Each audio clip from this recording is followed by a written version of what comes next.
Taquanda voice. Where is she at? She's out, she's got a R&B, she's gonna come in, she's probably outside Howard. That's Howard will probably be here, because her first husband, Victor Harris.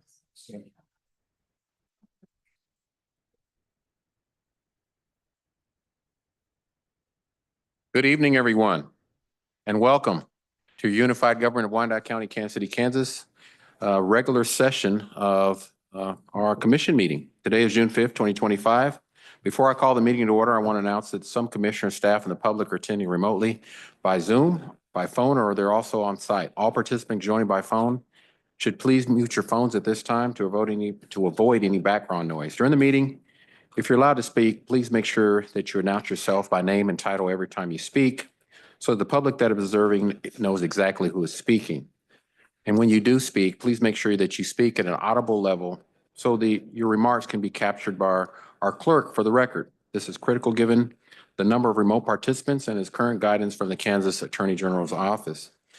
If public comments are allowed, make sure that your public comments are kept to the topic on the agenda item for discussion, and comments should be limited specifically to that discussion and nothing else. I have to remind everyone that is present that the strict decorum of this chamber will be enforced and disorderly conduct will not be in any way tolerated whatsoever. I will now call this meeting to order. Clerk, roll call. Roll call. Davis, we have an absence memo. Bynum. Here. Burrows, we have an absence memo. Townsend. Here. Burns. Here. Ramirez. Here. Hill. Here. Kane, we have an absence memo. Lopez. Here. Stites. Garner. Here. Thank you. We're going to have our invocation. Tonight it's going to be given by Chaplain George Kemper. George Nettling. I'm sorry. Ken Nettling. Let me back up. It's only been 24 years. It has. I'm sorry. I'm reading. I apologize, Pastor. But nevertheless, George is a good guy too, so I'll take that as well. he is. Thank you. My All right. apologies. Well, But I would ask everybody, please stand at this time for our invocation, and we will follow that invocation with the Pledge of Allegiance. let's pray. Gracious God, we gather in your name and pray your spirit upon us as we do the business of our community, of our unified government, of our home. And so, Lord, bless us and all those who lead us. On this night, Lord, particularly we lift up Commissioner Bynum and her family as they grieve the death of her sister, Janice, and pray your spirit upon them. Lord, we pray for all those who serve us, our first responders, especially in our community and around the world and around the block. And on this night, Lord, we pray as well for all of our elected officials on every level, that they would lead with mercy, with justice, with humility. In the name of Jesus, amen. Amen. I pledge Allegiance to the flag of the United States of America, to the republic for which it stands, one nation, indivisible, with liberty and justice for all. Thank you, Pastor. Again, apologies. Appreciate you. Clerk, were there any revisions to tonight's agenda? Yes, Mayor, we have one revision. We are adding an honoree to item 5.2, the Dot Proud recognition in honor of Juneteenth. It's the only revision. Thank you. That takes us to the mayor's agenda. We have 6 items. The first item is going to be Dot Proud recognitions. We're continuing that effort to recognize events, people, and businesses that are doing great and wonderful things here in Wyandotte County and beyond for that. So I'm going to ask our Chief of Staff, Irene Cadillo. She's going to come forward and start off the presentations. Thank you, Mayor. Mayor, Commissioners, County Administrator, it's always a pleasure. Irene Cadillo, Chief of Staff to Mayor Garner. One of the things I want to start with is we had an organization that was unable to attend for Black History Month. But what is so appropriate is that it is still a part of what Juneteenth means as well. So we're going to start with the 10th Street Jewelry. Let me make sure I can change this. So the 10th Street Jewelry, a beloved family-owned gem in Kansas City, Kansas, has been a cornerstone of our community since its founding in 1953. Now led by brothers William, Billy, Calvin, and Lester Boyce, this historic Black business continues to uphold the legacy of unmatched craftsmanship. For over 70 years, 10th Street Jewelry has served its customers with a range of services from same-day repairs like resizing rings or fixing chains to designing custom, one-of-a-kind jewelry pieces. Their expertise in crafting everything from personalized pendants to intricate bracelets allows customers to bring their unique visions to life. They're located at 1504 North 10th Street. This business has been a trusted name in our community for decades. In its early years, 10th Street Jewelry was one of the few places where African Americans could get watches repaired, and a testament to the perseverance and dedication of its founder, William Boyce Sr., who overcame racial barriers to build this family legacy. Today, 10th Street Jewelry is known far and wide and continues to stand as a symbol of family, resilience, and craftsmanship. For their commitment to the community and to the art of their jewelry making craft, 10th Street Jewelry is being honored by Mayor Garner with a Dot Proud recognition. Please join me in honoring them.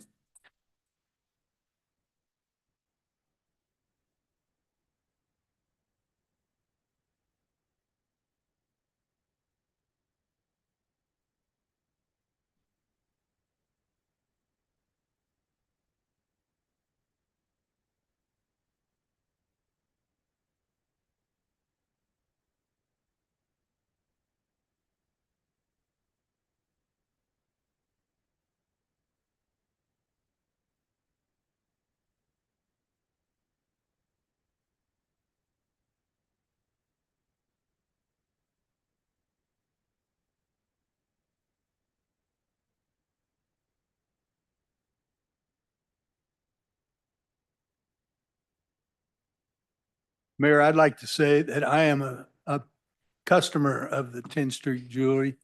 If you ever have a problem with the watch, you need a battery or anything else, they're great to work with. They're professional, very polite and reasonable.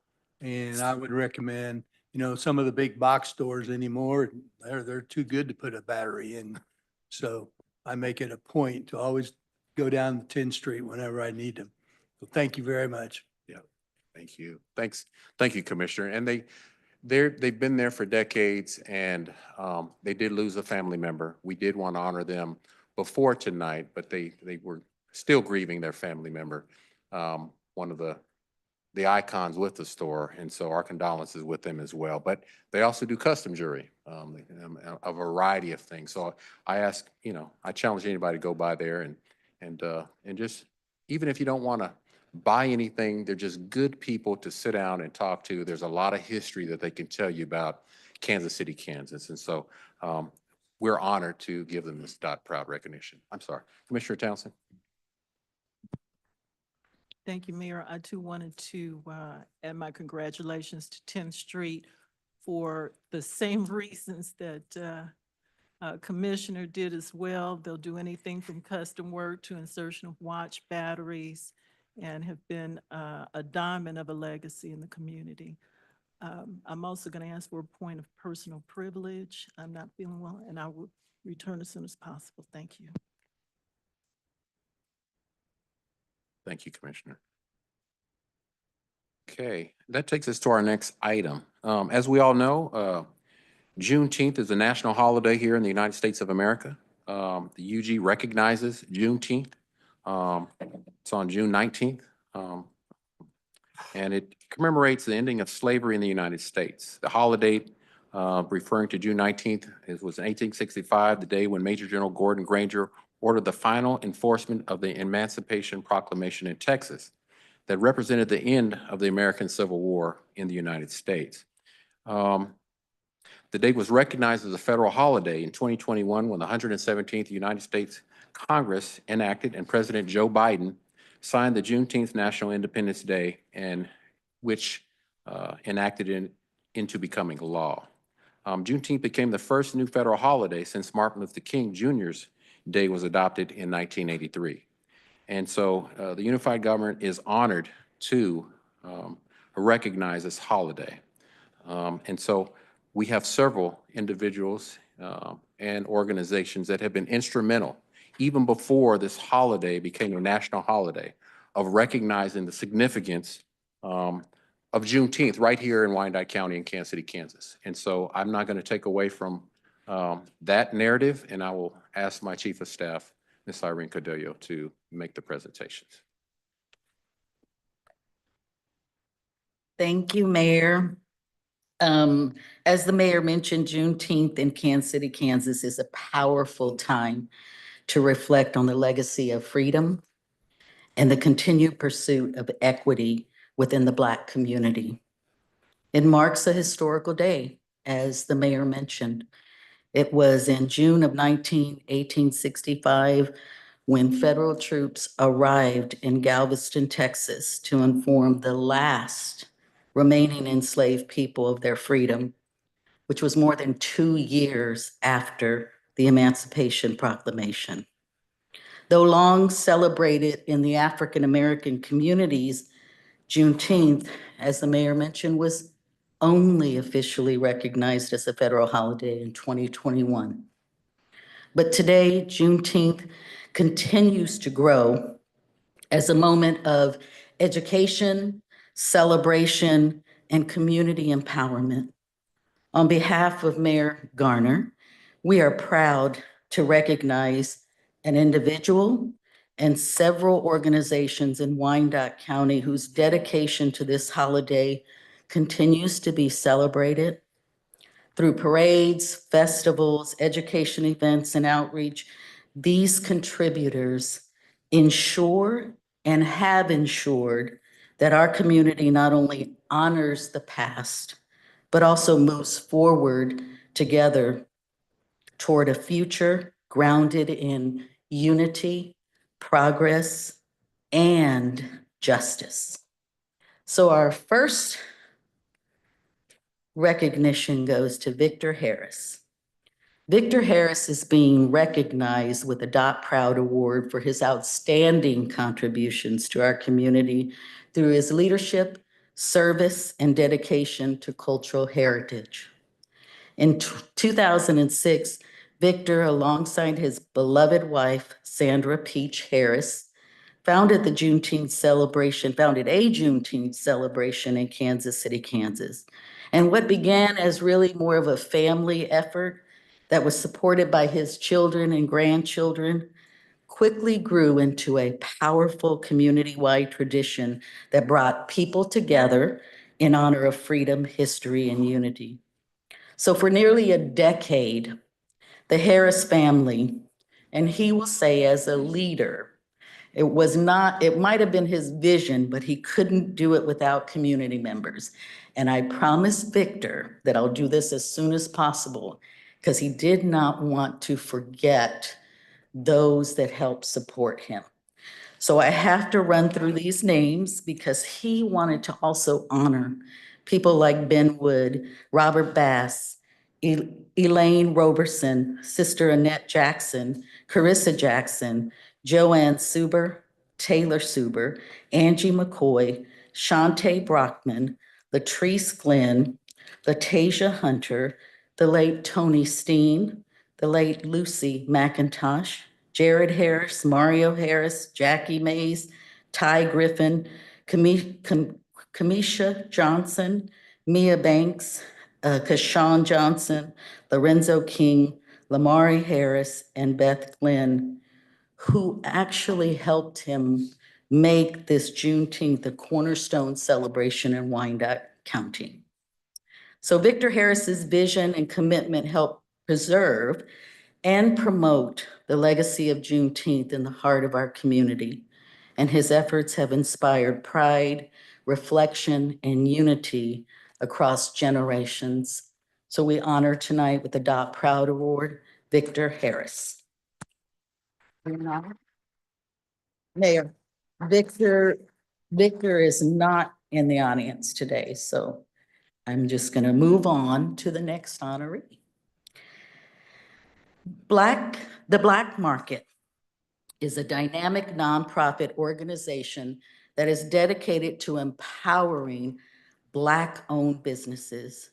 Founded in 2020 by two visionary African-American women, Orisha Reese Towers and Tamika Griffin, Black Market began as We Buy Black and has, with the addition of Taquanda Royster, evolved into a pivotal resource for minority entrepreneurs. This organization's mission is to provide education, resource, and community-driven events, ensuring that businesses are not only prepared, but continue to thrive. Amid the challenges of COVID, Black Market created a unique outdoor marketplace on the historical Quindaro Boulevard, where over 100 vendors have showcased their goods and services. This initiative, held during Juneteenth, has been instrumental in helping entrepreneurs turn their dreams into successful businesses, with many now operating out of physical locations, food trucks, and trailers. Black Market's commitment to putting customer service back into business, combined with their efforts to offer continuous support through technology, marketing, and community engagement, is truly inspiring.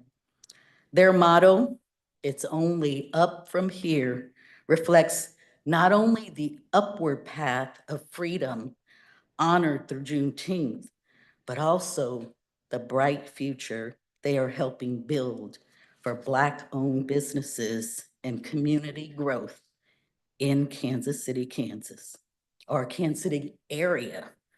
Please help us honor the Black Market with the Black Proud recognition.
For the past 3 years, Kansas City, Kansas Community College, proudly known as KCKCC, has celebrated and uplifted our community through its annual Juneteenth event held on campus.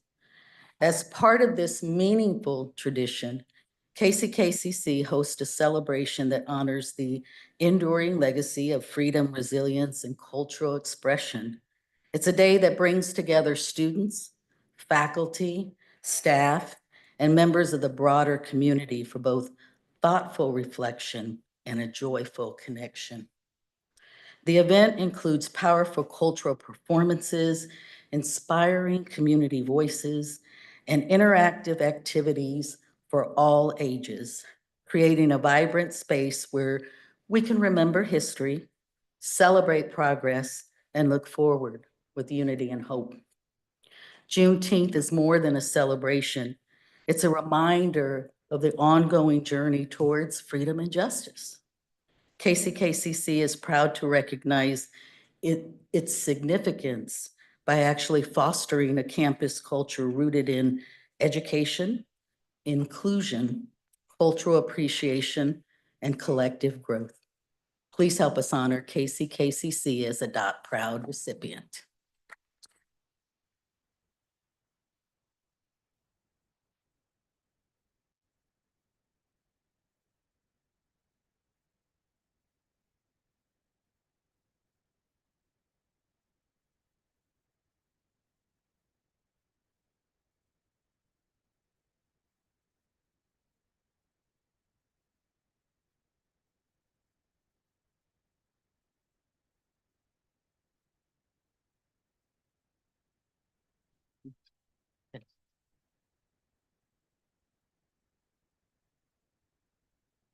Our next honoree is Juneteenth in the Dot.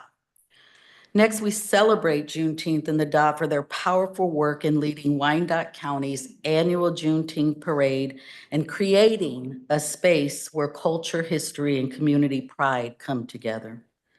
Recognizing Juneteenth as both the longest African-American holiday and the America's second Independence Day, this dedicated committee ensures that celebration remains vibrant and meaningful.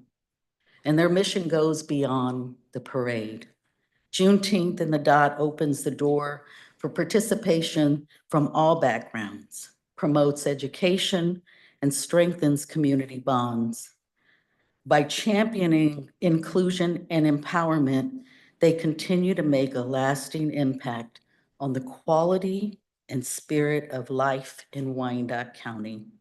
And it truly embodies what it means to be Dot Proud. Please help me in honoring Juneteenth and the Dot for their Dot Proud Award.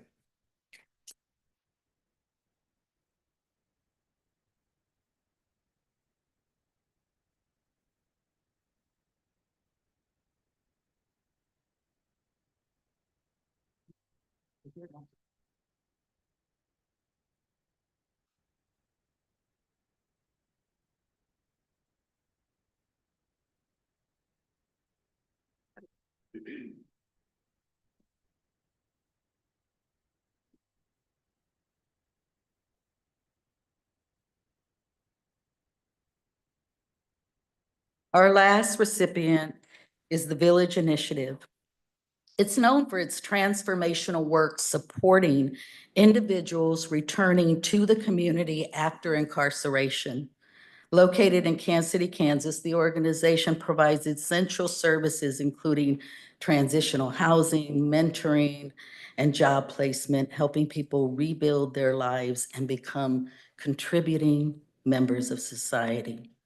And for the last 3 years, they have been involved in and hosted Juneteenth events. The Village Initiative's mission deeply aligns with the broader goals of Juneteenth, the ongoing struggle for freedom, justice, and dignity. Their work represents a powerful extension of that legacy, turning hope into action and second chances into new beginnings. Events like the Juneteenth Kansas City Parade and Festival provide the platforms for cultural celebration and community connections where organizations like Village Initiative can engage with residents, share their mission, and highlight the strength of resilience of the people they serve. For their dedication to equity, empowerment, and community healing, we proudly recognize the Village Initiative with this Dot Proud honor.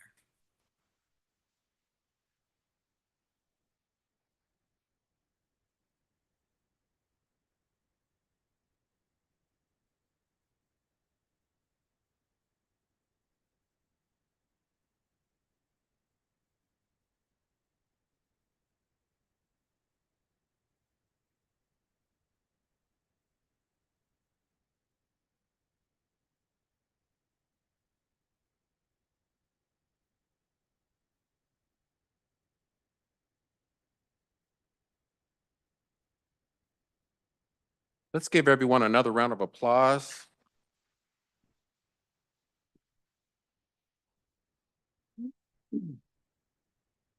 What you experienced today was unity. When you talk about the community coming together at the onset of recognizing Juneteenth. When you talk about education, that's opportunity. And then you talk about, as well as what goes on Quindaro Boulevard with our small businesses that really provide good services and resources in an area that has been disenfranchised, disinvested, and had to endure racist redlining for decades. Where those individuals up there have the types of amenities that they've been asking for from minority businesses. And then you talk about hope with Village Initiative and what that organization does as well to recognize Juneteenth. And so the community is invited to celebrate with the unified government. June 13th at KU Medical Center at the Health Education Building, they're having a celebration. June 14th, Bonner Springs, they're having a Juneteenth celebration. June 19th, the Kansas City, Kansas Community College, they'll be celebrating Juneteenth at their location. June 21st, in partnership with the Unified Government of Wyandotte County, Kansas City, Kansas, at Clam Park, as well as a parade, we'll be celebrating in the northeast of Kansas City, Kansas. And June 22nd, the We Buy Black individuals that were here tonight will be promoting Juneteenth on Quindaro Boulevard at 17 Quindaro, where a lot of Black businesses and vendors will be there in a street festival.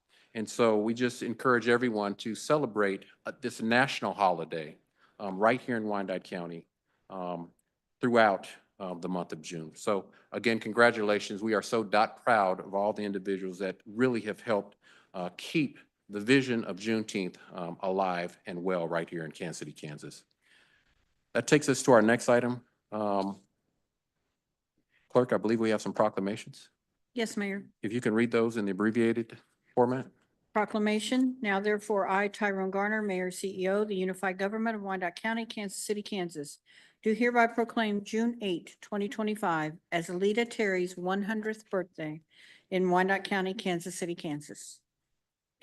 Proclamation. Now therefore, I, Tyrone Garner, Mayor, CEO of the Unified Government of Wyandotte County, Kansas City, Kansas, do hereby proclaim June 9 through 15, 2025 as Men's Health Week in Wyandotte County, Kansas City, Kansas. Proclamation. Now therefore, I, Tyrone Garner, Mayor, CEO of the Unified Government of Wyandotte County, Kansas City, Kansas, do hereby proclaim June 6, 2025 as National Gun Violence Awareness Day in Wyandotte County, Kansas City, Kansas. Last proclamation. Now therefore, I, Tyrone Garner, Mayor, CEO of the Unified Government of Wyandotte County, Kansas City, Kansas, do hereby proclaim June 16, 2025 as St. John the Baptist Catholic Church Day in Wyandotte County, Kansas City, Kansas. Thank you, Clerk. That takes us to the consent agenda, which is our next item. Do any members of the commission or county administrator wish to set aside any item on the regular consent agenda? If an item is not set aside, all items on the regular consent agenda will be voted on by one vote. Move to approve all items as submitted. Second. Okay, I will entertain and accept that motion and second. Clerk, roll call. Roll call. Bynum. Aye. Burns. Aye. Ramirez. Aye. Hill. Aye. Lopez. Aye. Stites. Motion carries. All right, that takes us to our public hearing tonight. It's one item. We'll have a presentation from our budget department related to our 2026 budget process, and I'll turn it over to our county administrator, Mr. David Johnson, for opening remarks. As an important part of our fiscal year 25 budget process, our budget director, Reginald Lindsay, will have a public hearing about our budget process. So, Mr. Lindsay, the floor is yours.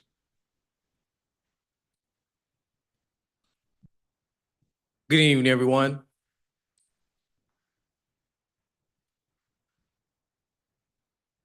It is very important for us to hear what the community values because we try to build that into the budget every year. In 2024, the commission set 4 North Stars to guide us through our budget process. They include uphold physical sustainability, foster economic development, focus on service and communication, and improve infrastructure. As part of upholding physical sustainability, during our last budget season, which is the budget that we're in right now, our approved 2025 budget, we decreased the BPU pilot by 1%. We also held the line on property taxes, and we also balanced the budget. And our CFO, Dr. Shelley Knieven, she spearheaded a debt reset for the organization. With our foster economic development, 50%, we had a 57% increase in transit ridership. We had a 24% growth in median household income. And then we've also had a 4% decrease in unemployment. And we have created over 1,000 jobs in the community. Retail sales are up by $1 billion. And focus on service and communication, we have 260 calls that have been taken. Also, we've had a 7% increase in overall satisfaction with communication with the public.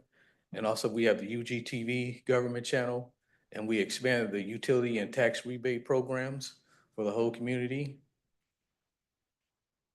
And with improving infrastructure, we've filled 39,000 potholes, paid 443 lane miles, and we've built 30 bus shelters, and we've invested $9 million in parks, and we've done 80 major emergency home repairs.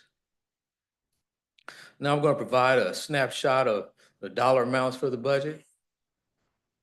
For the total unified government, which includes Wyandotte County and the city of Kansas City, Kansas, we have a balanced budget of $474 million. That is $474 million of revenues coming in and expenses going out. Part of the revenue, property tax makes up 27% of that. Sales tax makes up 19% of that. And charges for service makes up 17% of our revenue coming in. On the expense side, 41% of our budget that we spend is for public safety. And then 22% of that is for infrastructure, which includes works to bridges on roads and also to our infrastructure as far as buildings and facilities. Now I'm going to drill down into each of the particular budgets for the city of Kansas City, Kansas and Wyandotte County. This particular pie chart, we're looking at the city of Kansas City, Kansas, which has a $361 million budget. And it is balanced where we have revenues of $361 million coming in and then $361 million of expenses going out. As we can see, sales tax is the largest portion of revenue coming in, and it is tied with charges for services, and then property taxes are 18%, and then the BPU pilot is 11% of the revenue coming in. And as we look at $361 million of expenses going out, public safety is 42% of that, and infrastructure is 29% of that. Now we're going to drill down into Wyandotte County's budget. That's a $113 million budget. It is also structurally balanced, where we have $113 million of revenues coming in and $113 million of expenses going out. As you can see, property taxes are the major source of revenue on the county side, coming in at 62%. And then also on the expense side, we can see public safety is 44% of the expenses that go out. And then we have community services, which are 23%. That includes things like parks and recreation, also aging, and also human services. As part of the county side of the budget, that $113 million budget, $61 million of that budget goes towards constitutional offices. There are 9 departments that goes towards, and that makes up 55% of the total county budget. This is a breakdown of where property taxes go for our community. It's broken down by school districts. So the top 3 pie charts are a glance at the city of Kansas City, Kansas, and the three school districts that are there. So we have the USD 500, the USD 202, and the USD 203. And we see in red, 22% in city of Kansas City, Kansas, so USD 500 goes towards city property tax. And then Wyandotte County is 22%, and the school district is 32%. And if you look at those people in the Turner School District, see 34% goes towards the school district there. And then 22% goes towards the city of Kansas City, Kansas. And then 21% towards Wyandotte County. And looking at those individuals who stay in Piper, you can see 40% of the property tax dollars go towards Piper School District. And then 21% goes towards the city of Kansas City, Kansas, and 20% goes towards Wyandotte County. If you're a resident of Bonner Springs, 35% of your tax dollars goes towards the Bonner Springs School District, and 23% go towards the city of Bonner Springs, and then 22% goes towards Wyandotte County.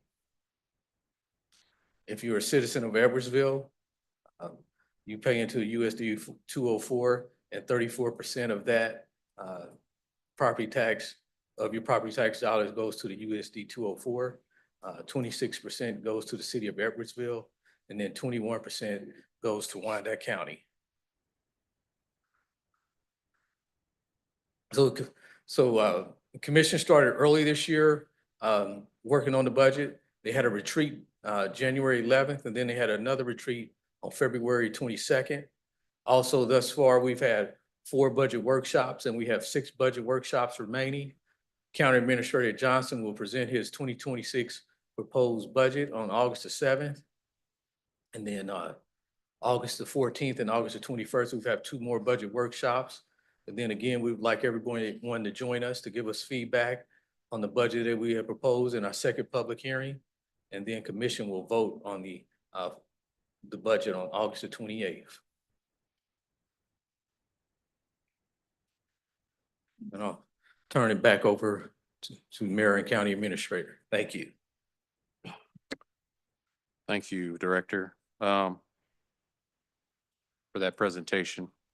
This is a time where the public has an opportunity to make their budgetary recommendations, ask, and priorities known to this body as well as the staff. And so I'm going to open up the meeting for public comment. You'll be given up to 3 minutes to state your comments.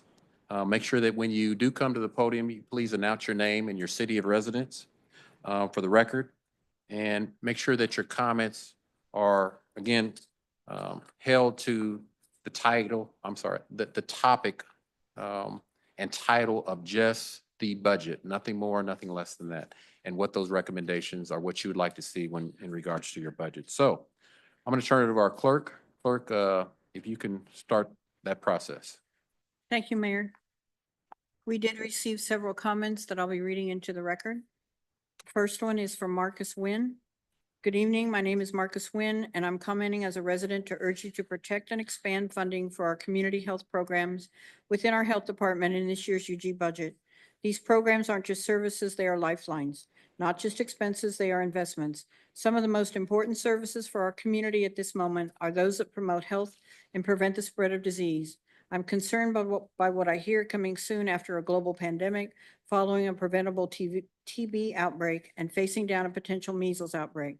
Namely, that funding cuts are putting us all in danger. Like nearly everyone, I want lower taxes, but I also want and expect basic services. Continuing to reduce basic services would be like saying I'm going to save money by ignoring the check engine light and never changing the oil in my car. Pretty soon, cutting corners becomes expensive, as the cost of a new car is a lot more than the oil change. I urge you to treat health equity as a necessity it is, not a luxury line item. Communities that attract new residents make at a minimum necessary investments in preserving basic services. Thank you. Next comment is from Carrie McCarthy. How has the mayor and commission allowed the BPU to overcharge the ratepayers for their power, leading some to be erroneously disconnected? This also increases the pilot, which is unlawful to charge the county per David Johnston. This allows the government to earn the interest on the taxpayers' money and hurts the less fortunate in this county, driving them further into debt. This is illegal for the government to knowingly overbill and then gradually return the money. Why is the commission not addressing this, and when will the refund for the electricity and pilot be returned in full? Has this been corrected so it does not continue? This overstates the revenue for the UG budget. Comment from Karen Scheibe. I have included Home's history in an email as an example. Please explain the state law around the 11.5% rate that has never changed. How can we change this to 7% as an example? This way, your assessed appraised value could go up, but your property tax could go down. Does our appraisal department take into consideration homes that are foreclosures or bought by companies that need a total overhaul? Two homes near me sold for the 180s while mine is assessed at 270s, for example. Please continue to budget for livable neighborhoods where many of us learn what's going on in our city and county and then pass on to neighborhood groups who can then vote on items and represent their neighborhoods at CPC and full commission meetings. This is a vital link in our community and helps citizens know they can be a part of their government. Please put money or pressure, maybe both, on the departments that ensure industrial activity is not taking place on our residential, agricultural, and area where water flows through it to the river. Areas of Turner are being ignored, and we are trying to keep it from becoming like the cleanup that's needed in the northeast of the soil that's been polluted. We have industrial happening now next to 2 agricultural organic soil food producing pieces of land, and it should not be there. It's operating on a residential piece of property. We have riverfront in Turner that should be preserved, not zone industrial on the KCK master plan. It would be nice to have a riverfront area to enjoy as many creeks that flow into it. Instead, it's a mess of concrete dust, ditches with fallen trees, full of industrial traffic, including BPU dumping fly ash and bad and closed roads. This used to be a beautiful area. The KCK master plan needs to be evaluated to simply change the north side of Holiday to be AG or residential, as the south side of the same is residential. It makes no sense to have industrial across the street from residential. Last comment from Jamie Johnson, Commissioner Stites. My name is Jamie Johnson, and I serve on the Wyandotte Leavenworth Area-Wide Advisory Council on Aging. The council assists the Area Agency on Aging in providing an environment in which older persons throughout the community can live independently, meaningfully, and with dignity. Some of the services that the AAA provides include dental services, in-home services, the nutrition program, which includes Meals on Wheels, caregiver program, and transportation. As you work on the 2026 budget, please remember how essential this funding is for helping seniors live healthier lives and remain in their homes. Thank you for your time. Mayor, those are the only comments we have received. We do have individuals that have signed up to speak. Clerk, if you could go ahead and run that process. Thank you. Our first speaker is Matthew Kleinman. Stephanie Bell on deck.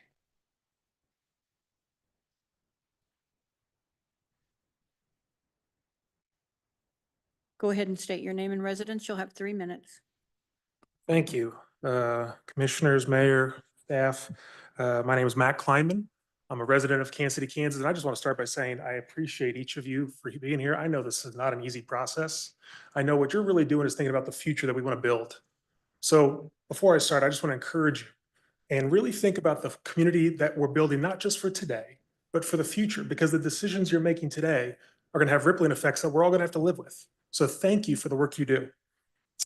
You know, last year's revenue neutral budget ended up costing us about $12 million. It saved me about $45 on a $5,000 property tax bill.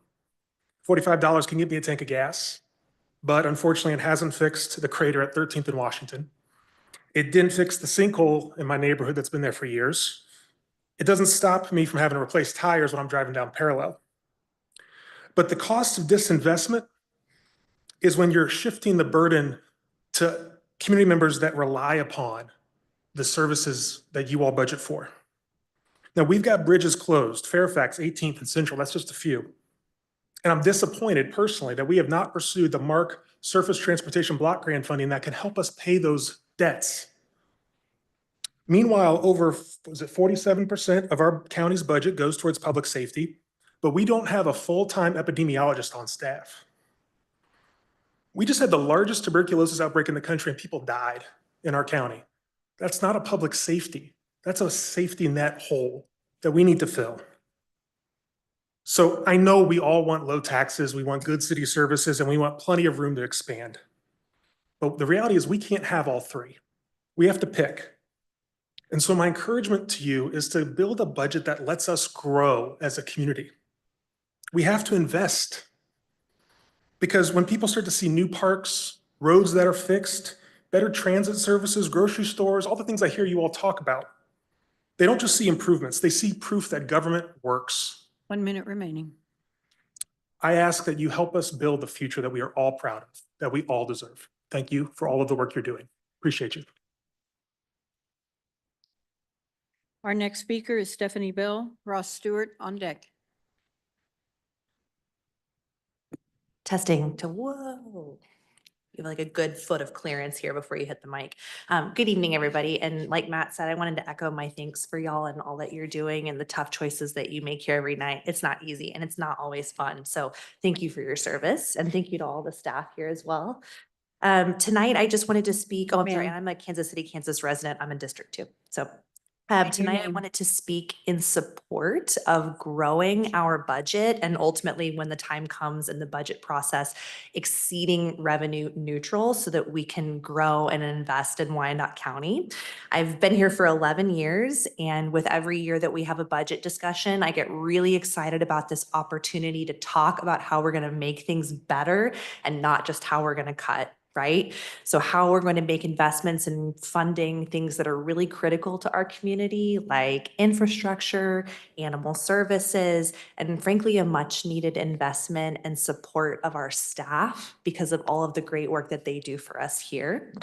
And finally, I just want to say that I understand that working through a budget process involves a lot of difficult decisions for you all, because you're hearing messages about folks wanting property tax relief as well, which is a very valid concern and thing to want. But we have cut our budget to the bone over the last several years, and it's not going to get us out of our financial issues. We can't cut anymore, right? And I know that y'all know that because you've been poring over these books for the last several years.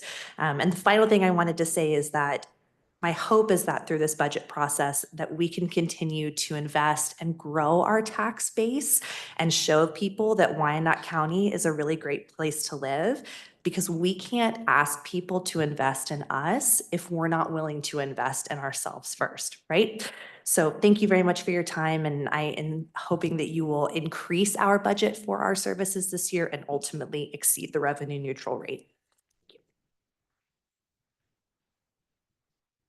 Our next speaker is Ross Stewart. Leah Gale on deck.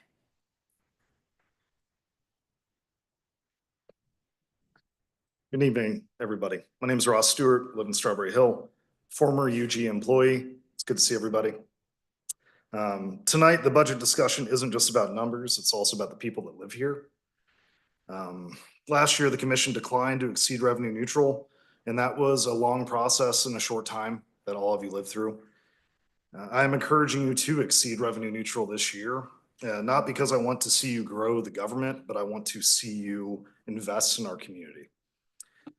Revenue neutral, as you all know, means collecting the same amount of property tax dollars as last year, regardless of costs that rise or, any growing needs that we may have. We all know that our families and businesses, everything costs more money. So nothing is the same cost it was 2 years ago or 3 years ago. And the same thing goes for y'all. So same thing with filling potholes, providing fire protection, everything has gone up in terms of costs.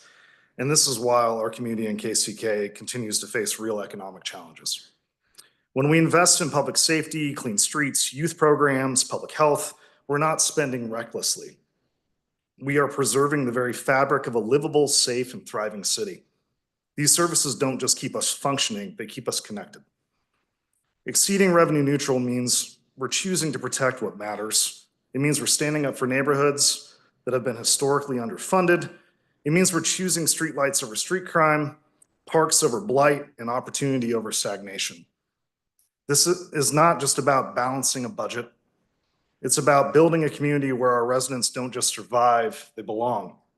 They thrive, and they believe in the future of Kansas City, Kansas. And you all make that decision to hold up our communities and provide the services that they need and deserve. Thank you for your time.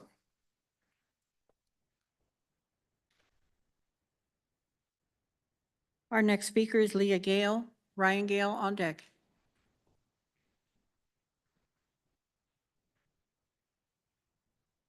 Hi, this is the first time I've done this, so. But my name's Leah Gale. I co-own a property at 1 Shawnee Avenue, which is also known as 13 Shawnee Avenue. And I'm coming forward today asking, as you discuss the 2026 budget, that you prioritize infrastructure, specifically replacing and repairing bridges, and specifically the Kansas Avenue Bridge. This bridge has been closed since 2022. At that time, the funds had been secured to make repairs to the steel underneath the bridge. And during this phase, I was told the materials had been ordered and the construction company secured. Fast forward a year later, the bridge was looked over again and deemed that the entirety of it needed replacement.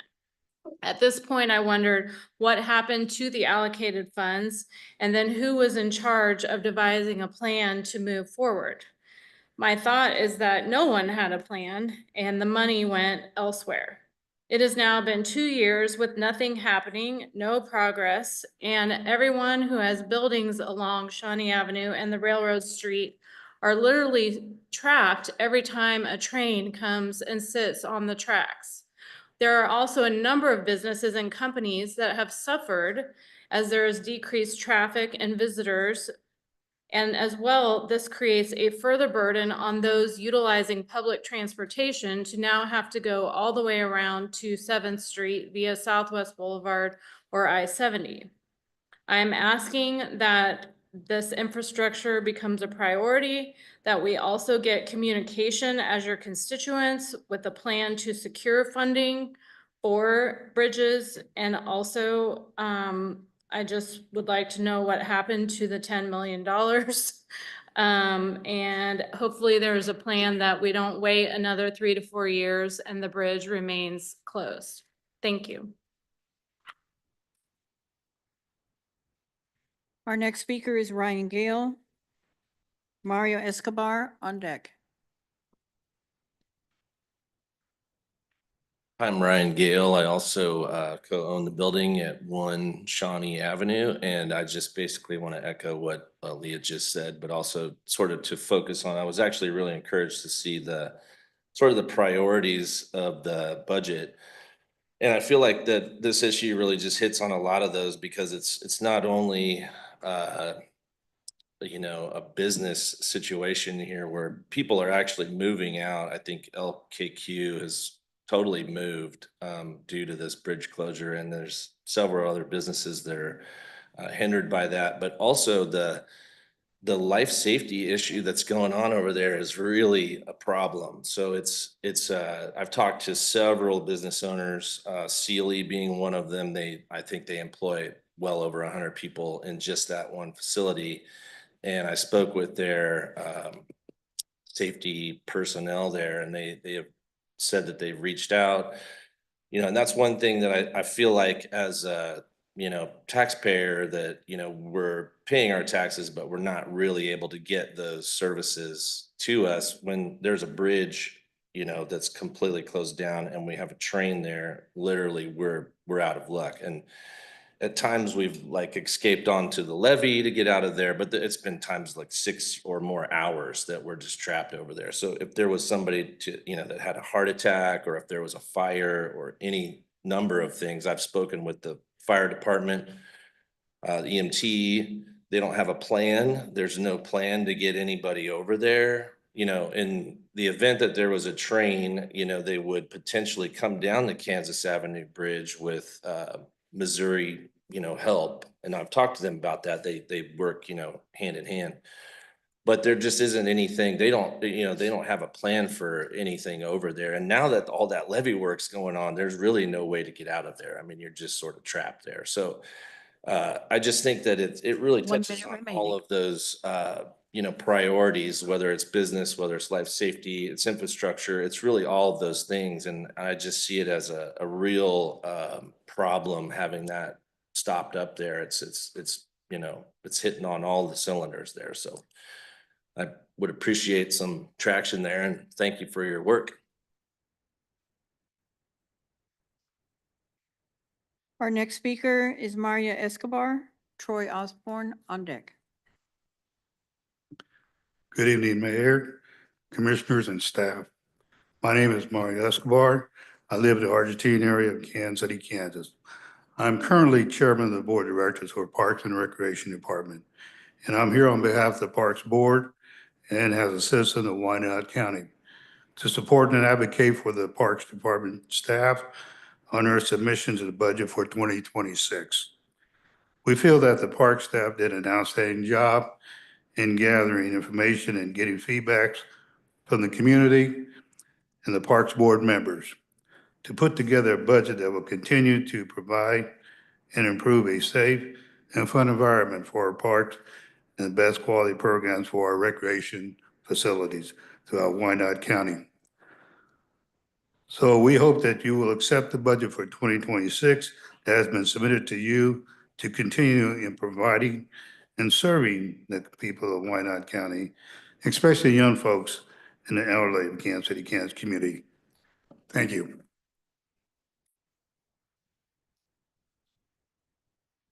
Our next speaker is Troy Osborne. Thomas Gordon on deck.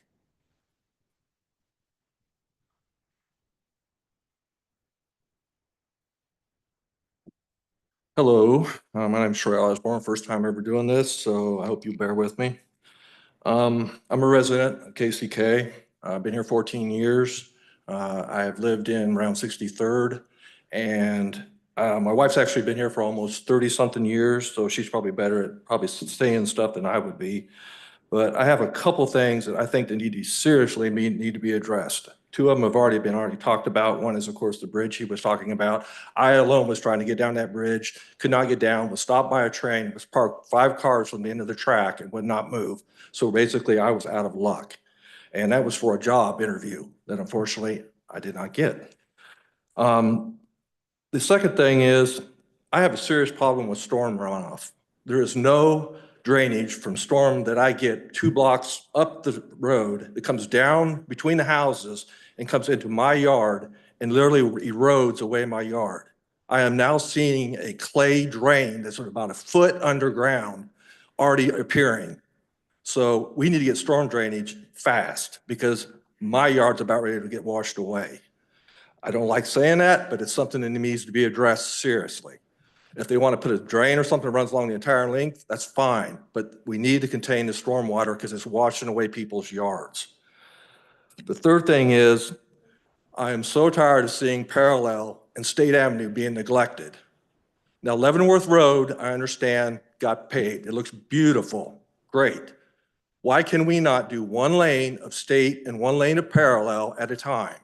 We only have to go from basically 78th Street back to 7th. Now, if you've ever driven that from 7th Street to 10th Street on Parallel, that's just waiting for an accident. My suspension is toast. Now, if you guys want to pay for my suspension, I understand. Hey, I'm all for it. My car's suspension is just not going to last at the rate that's going. And honestly, if they can't pave anything else other than putting pebbles in the ground, then we need to change some things. 1 minute remaining. The only other thing I have, if you really want to see it, go down Leavenworth Road or 63rd and see what we can do. That's good work. They do excellent work. But we need to get Parallel and State fixed pronto. We have a FIFA Cup coming to here, and we're going to give them this. I'm sorry, but there will be people that will be staying outside of Kansas City area in Kansas City, KCK, and this is what we want to show them is these roads. I'm sorry, let's get this fixed. If we need to put money somewhere else, let's find the money, but this needs to be fixed now. Thank you. Our next speaker is Thomas Gordon. Rachel Russell on deck.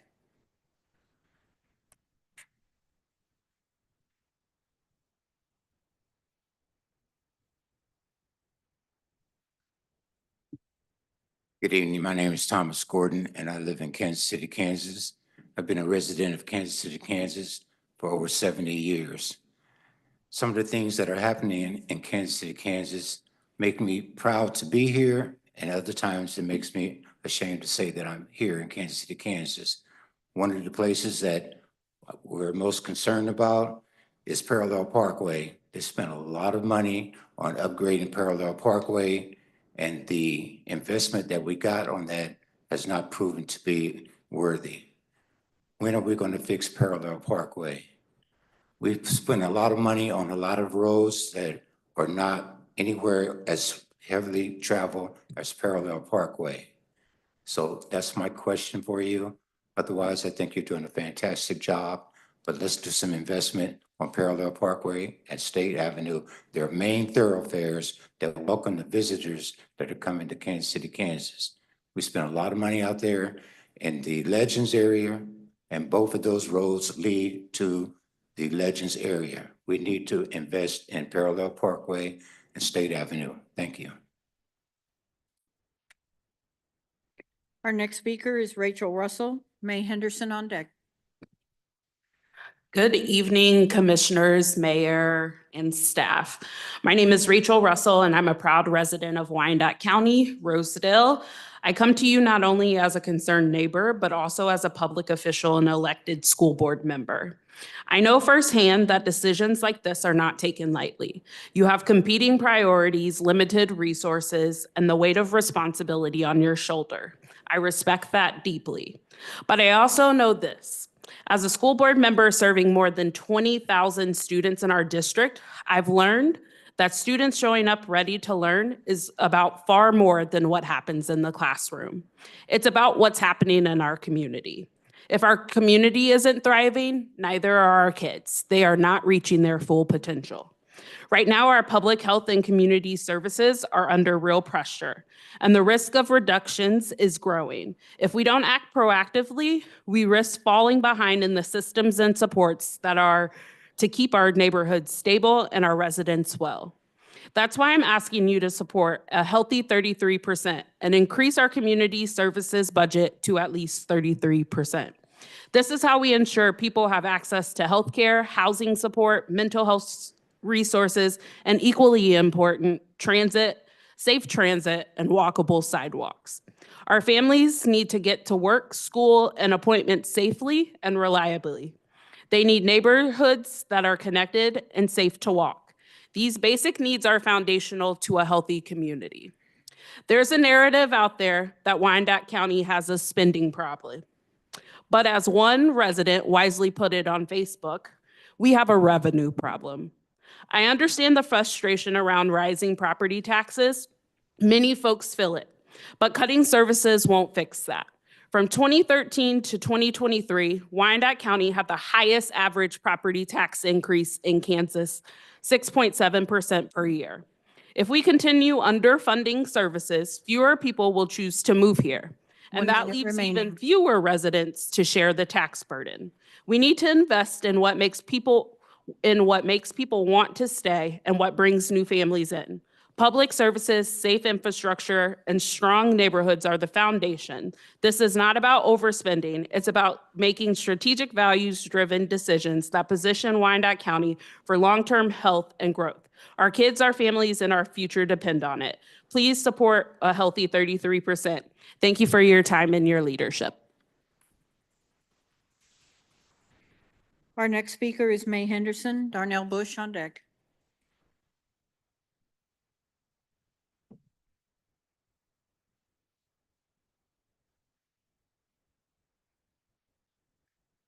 Mayor Gardner and staff, I am Maydella Henderson. I wish to speak on the personal property taxes.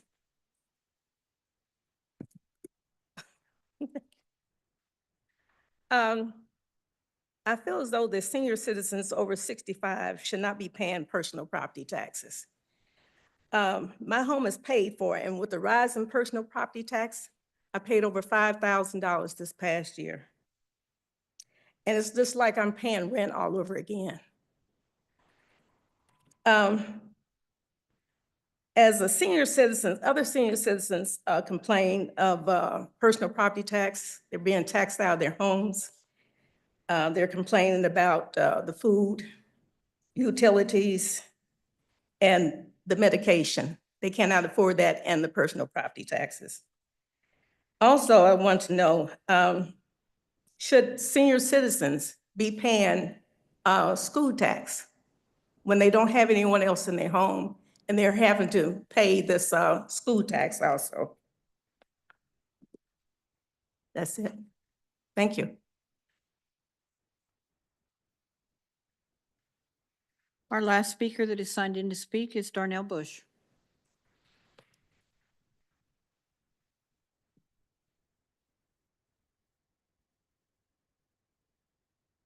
Good evening. My name is Darnell Bush, and I'm a resident of KCK. And I would like you guys to prioritize roads. We've heard several people speak about the quality of roads, so I would like to have that prioritized. Community cleanup, also land lot beautification, commercial and residential development, sustainability of this particular budget. And I want to thank the director who had his presentation, and I learned a lot from it. And I noticed that the revenues, or when you guys went neutral, the budget neutral, that it seemed to me that the services had either increased or they stayed the same. I'm not saying to just keep going revenue neutral. That's not what I mean. But I'm saying that we've all pulled together and we made this thing work. And I think if we continue to pull together, we can continue to make this thing work. So that's just basically all I wanted to say. Thank you very much for listening. Mayor, those are the only names that have signed in to speak. We do have hands raised online. Thank you, and thank you. Is there anyone else that'd like to speak? I want to, okay. If you could come one by one, you make your way to the front. Again, your name and your city of residence. Anyone, I didn't want to close this opportunity that you have, so I want everyone to have their chance. So just one by one.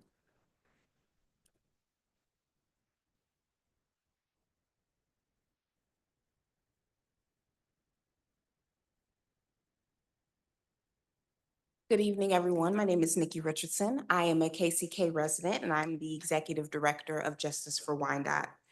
And I am coming to you today concerned. I don't know if you've been paying attention, but there are some detrimental cuts that are happening at a federal level to our healthcare. Currently, Medicaid is also at risk of experiencing cuts. And the reason I don't know if you're aware of this news is because I have not heard or seen any of you express how we are going to respond at a local level, even when our state governor continues to sound the alarm. Now, it really doesn't matter whether you politically agree or disagree with these cuts. We all agree that they are happening. We can also agree that we have a steadily growing outbreak of measles in Kansas during our most social season. We can also agree that we have a World Cup coming to our metro area next year. We need to safeguard our public health for a number of reasons, and waiting until the worst happens is just not an option. This is why Justice for Wyandotte feels the need to propose an increase to how much we allocate to community services next year. Currently, we allocate 23% of our overall county budget to this crucial area, and we think it needs to be a healthy 33%. At 33% of the budget, our health services can get an influx of $10 million. Now, to be clear, for all the ears in the room, I'm not asking to increase our property taxes, but please understand that any decrease in our tax revenue will make our county very vulnerable during a very uncertain time. Where this 10% comes from and the programs it goes to ultimately lays in your hands, commissioners. But please pay attention to where the federal dollars are flowing.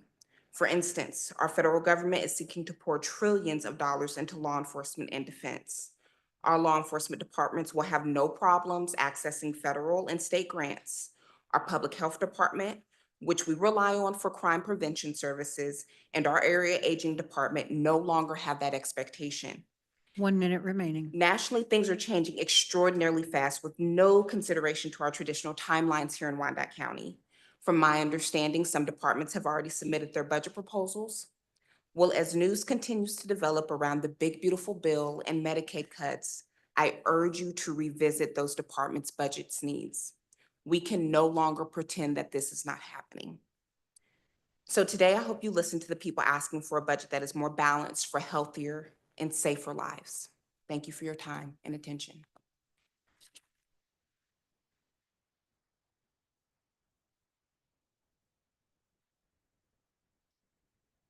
Hello, I didn't intend to say anything. I'm not a speaker. But with this gentleman from the Parks and Recs, I feel compelled because our property Ma'am, you need to joins, state my name your is name. Patricia Jambrozik, and I've lived, my husband is born and raised and worked for the unified government as a firefighter for almost over 2 decades, and he has the diseases and the injuries to prove it. For many years, we have been assaulted by what goes on in Wyandotte County Lake Park. We have no help from any of you, and I've appealed to one person in particular who just laughs at us and thinks it's funny. What it is elder abuse, that we put up with what we do. It's unreported crime, gangs and drugs and noise that none of you would put up with for 10 minutes. Example, this last Sunday, a live band 150 yards from our house for 7 hours with trumpets and microphones screaming into them, and traffic and racing and drunk driving and trash beyond anything, because a lot of people don't see it because we pick it up. And my husband's the last person in the world that should be out picking up filthy, disgusting trash, but we can't stand it. And we feel there's a generational thing about this park. People have lived here their whole lives, their families have supported and paid for it, and they're seeing what's happening to that park. Today, I came across this website that says locals and out-of-towners alike flock to the park during the summer. People that have no investment in this community at all are the trash, the noise, and using this lake without any permits.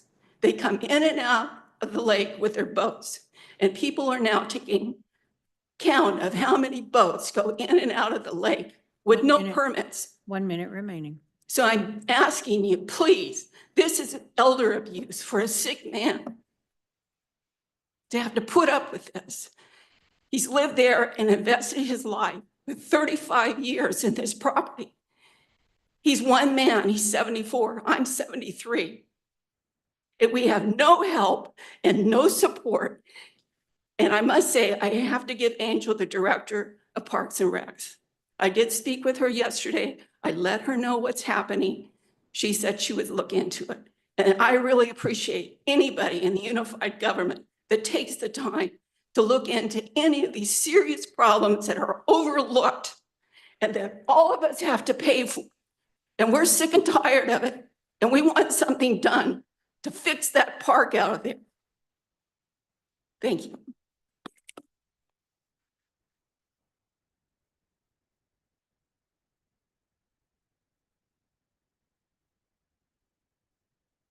Is there anyone else that'd like to speak?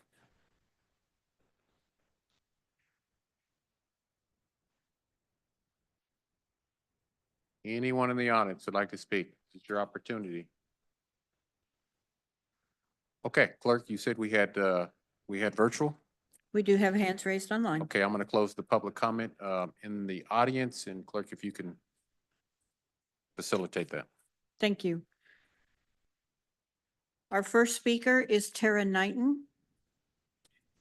You'll need to unmute. You'll have 3 minutes. Please state your name and residence.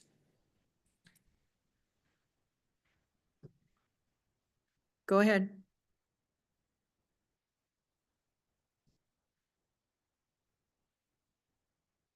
Ms. Knighton, we can't hear you. Can you hear me now? Yes, go ahead. Okay, my name is Tara Knighton. I retired to Turner in 1999 when I left the Marine Corps. I currently serve as a targeted case manager for 38 intellectually disabled and delayed individuals called IDD who live throughout all of the Wyandotte County. And I'm currently the commissioner for the community members of the Wyandotte County CDDO. Most of the clients and their families use public transportation on a regular basis for transporting to and from doctor appointments, grocery visits, employments, and basic household needs. I'm here to ask that the 118 bus route, Iris, and Ride KC paratransport be invested in more extensively, as these are lifelines for our IDD population and their families. Investing in the transportation of the disabled population allows them to invest back into Wyandotte County. Currently, transportation costs through residential supports and Ubers and the like are making it so hard for this population, and they cannot afford if it is non-free public transportation. As a support community for these individuals, we're trying to encourage those who can to hold gainful employment and are giving them the same opportunities as you and I get to have a job. But it's hard when we can't even get them to the important interviews and then to the jobs when they don't have adequate public transportation to the different business centers and in the hours needed. I'm here on behalf of those who cannot speak for themselves to ask you to increase the funding to the Route 118, the Iris, and Ride KC paratransport, so my individuals and their families can feel like their transportation needs are being met and they can have complete and fulfilled lives. Thank you very much.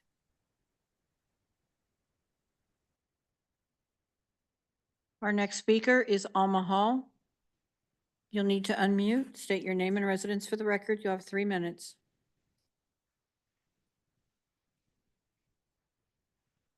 Go ahead.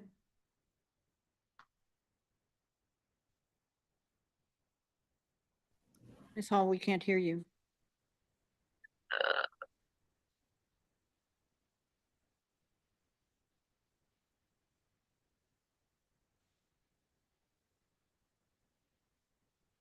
Ms. Hall?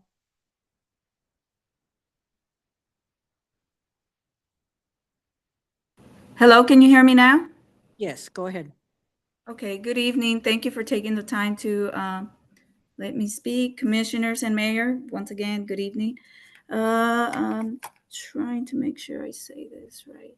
Go ahead and state your name and residence, please. My name is Dr. Alma Hall. I live in Kansas City, Kansas. I just wanted to take a moment to discuss the rising property taxes. Every city in the metro has experienced a growth over the past 2 years, while KCK has seemed to be declining. We need a better plan to work strategically and execute a plan that is effective. We need to make sure that the business that we attract in our community are able to not only invest while we're investing in them by creating jobs that are sustainable and provide a living wage.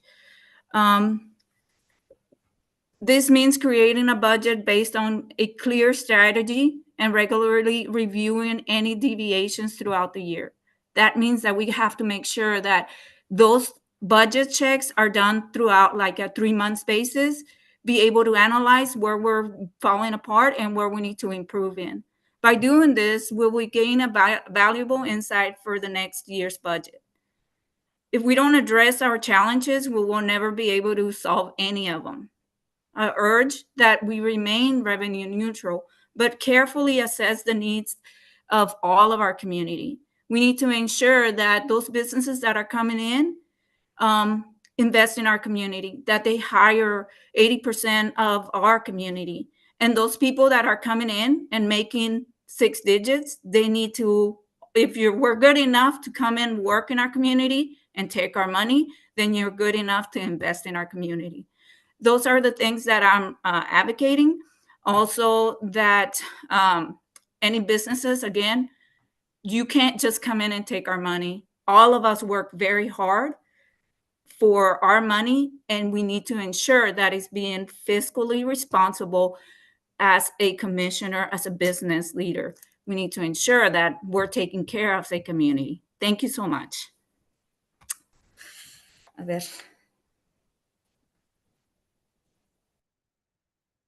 Our next speaker is Candy Leonard Caldwell. You'll need to unmute. State your name and residence. You'll have 3 minutes. Good evening, Candy Leonard Caldwell, Kansas City, Kansas, Wyandotte County. Thank you, commissioners and mayor, for this time for the public to voice their opinion.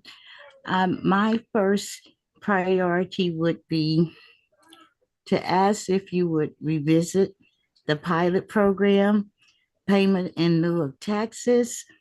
It was decreased 1%, but that 1% helps residents, but if you could revisit that. And also, I would like to commend Commissioner Bynum for the program she started for disabled residents and senior citizens to get that pilot program removed from their bill for a year. But again, if you could revisit the pilot program. Also, I would like to stress that if you also would take a look at the department that assists homeowners with repairs to their home. And again, I want to commend Commissioner Bynum and that committee for what they did with the pilot program. Thank you.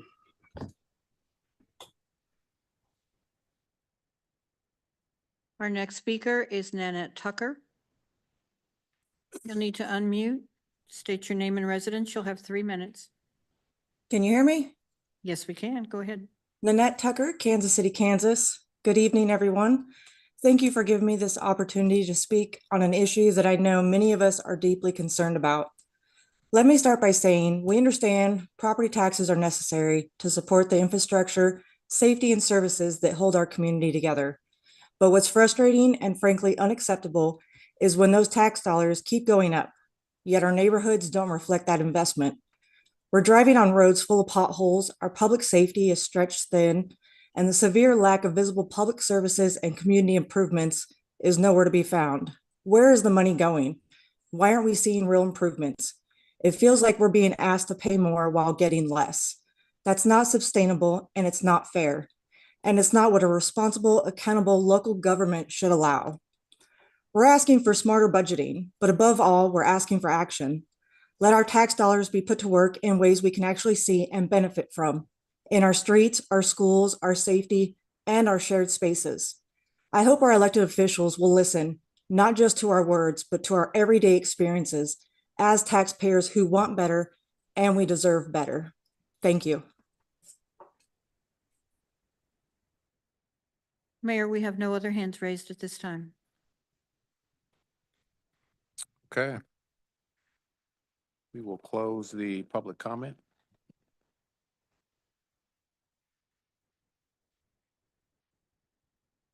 On this budget process hearing.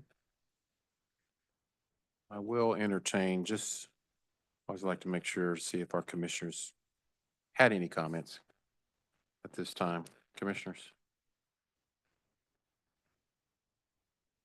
Okay, that takes us to the standing committee agenda, and thank you all that did speak. Thank you for your time and for your recommendations. It really does help the commission, our administrator, and our staff really take a pause in regards to what issues and what priorities are most important to you and the public. So thank you for those comments and those recommendations.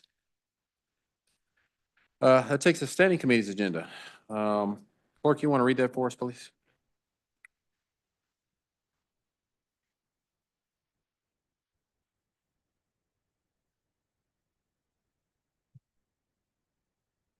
A resolution adopting the Fourth Amendment to Assignment Assumption and Second Amended and Restated Development Agreement for the Homefield project. This item was scheduled to appear before the Economic Development and Finance Standing Committee chaired by Commissioner Burrows on June 2nd, 2025. It was requested and approved to fast track this item to the June 5, 2025 full commission meeting.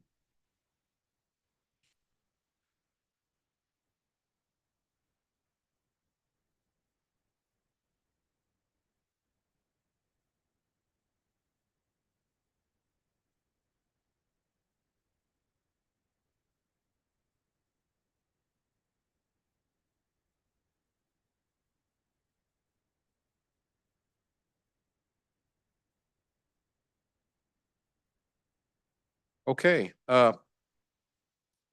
we have an absence memo from Commissioner Burrows tonight, so we're going to go straight to our staff to make some opening remarks. I believe we have our Economic Development Director here.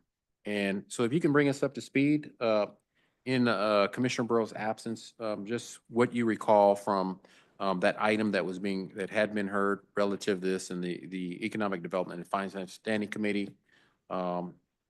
If you could start that conversation. Thank you. Thank you, Mayor, members of the commission, Chelsea Chisholm, Economic Development Director. So this Fourth Amendment for the Homefield project contains the following modifications: an amendment of a standalone Jeep dealership to a Hyundai dealership, issuance of industrial revenue bonds for Atlas 9, certain accommodations regarding private capital and the public to private ratio, removal of deadlines for Topgolf and the arena, an extension of the deadline for the community improvements investments, release of right of reversion since the developer has reached substantial completion, an amendment to developer membership, removing Rob Heineman, and several updated exhibits. The updated budget exhibit is still subject to change, but is largely what you would see as the final budget. Here tonight, we have Richard Napper to speak on behalf of the developer.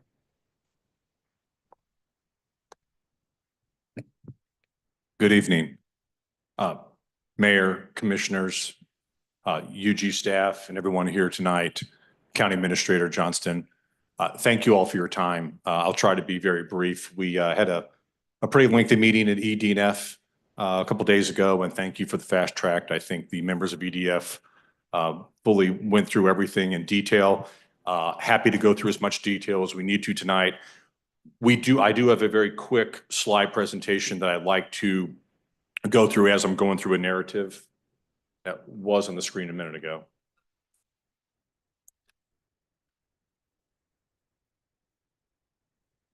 Okay. So again, I'm here tonight to present to you, really it's our development agreement amendment. And it is an amendment that's a little bit of a misnomer in my mind. In my mind, this is more of a little bit of an update, and we're updating this project and this development agreement from circa 2021, 2022 to 2025.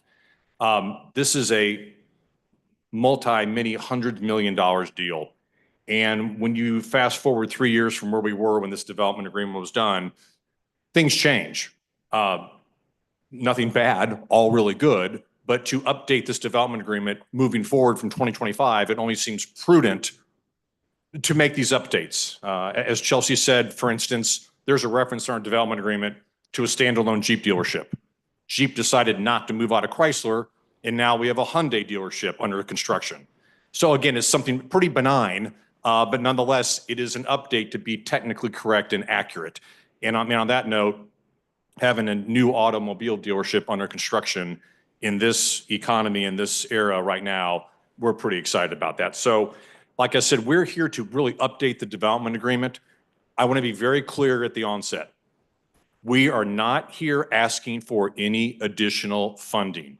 I've heard people talking about that. We are not asking for the approved STAR bond amount in the development agreement to be increased, not a single penny. We are simply here to update this development agreement from 2021 to 2025. To move forward with this great story, I think it is worthwhile to take a step back and remember where we were, because in some cases where we were was not a great story. And kudos to the Homefield ownership team for where they've taken this. In 2022, when we went out to the STAR bond issuance, May of 2022, as you may recall, there was hyperinflation, there was a lot of uncertainty, there was worry in the market. We were originally scheduled to close the STAR bonds in December of 21. From December of 21 to May of 22, the interest rates almost doubled. A lot of volatility in the market. In December of 21, the tax streams in place could have floated in excess of $150 million, more than were approved for in our development agreement. We didn't close in December. No one's fault. No finger to point. These are big, huge projects. There's a lot of moving pieces. So we move forward to January and February and March and April and May. And every month, the volatility in the market got worse and worse. And interest rates got higher and higher.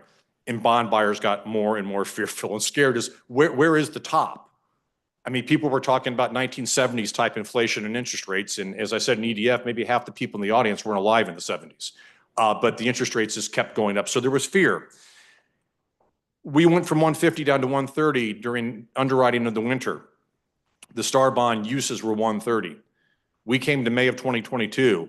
We came up $13 million short. We were short of $117 million. Homefield plugged the gap. There are not many developers or investors that would plug that gap or would have the ability or the will to do it, especially in the economy we've been in the past 3 years with uncertainty of interest rates and the volatility. Homefield did it.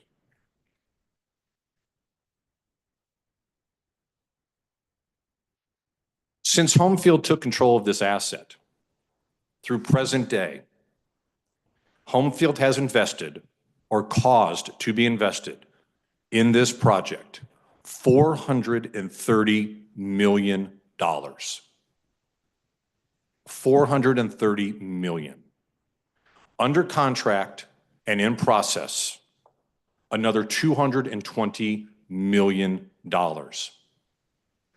In total, that is $650 million of new development at this project in 3 years.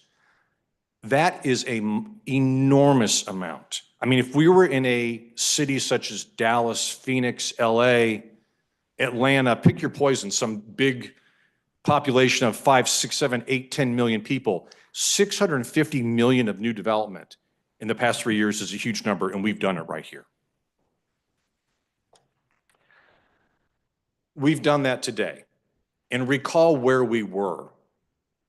Before Homefield acquired this asset, this was a troubled asset. And we all know there was a bad story that went with it. And Homefield has come in, and the gentlemen that own Homefield are local to Kansas City. One of the owners of Homefield has one of his businesses based in Wyandotte County, and he's part owner of a sporting. The other owner of Homefield is a multi-generational business owner in Kansas City. These gentlemen, these Homefield owners, they have their money and their reputation in this project. They're not coming in, creating something and leaving. They're here to stay, and they're here for the long haul. In our current development agreement, there were 3 big pieces of development that we had to accomplish. The first was the Showcase Center, the indoor 150,000 square foot Homefield building, complete and open.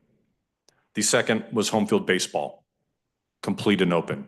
The third, and many of you probably in your inboxes, if you haven't seen it yet, received the invitation for in about 12 days from now, Margaritaville will open. That is a $180 million resort hotel. The ribbon cutting is scheduled for the 17th. I was in the building just last week, and it is unlike anything you'll see in metropolitan Kansas City or within a few 100-mile drive of this site. It is a tremendous facility. Along with all of those improvements, we did have $4.7 million we paid to BPU to bury some overhead lines and extend service that not only helps them, but helps them moving forward. So what we have is a public-private partnership the past 3 years that is working and working well. When you look at, again, the $650 million, the majority of that is private investment that creates sales tax, property tax, and employment. This is working well. And what is interesting for us is, I mean, we see the tournaments, we see the traffic, we see the bookings at Margaritaville coming already. We see this. But there's also data. And again, these things we carry around everywhere. They ping. And the cell companies love to sell that data. And so we know how many people come into our facilities. We know where they were before, and we know where they go after.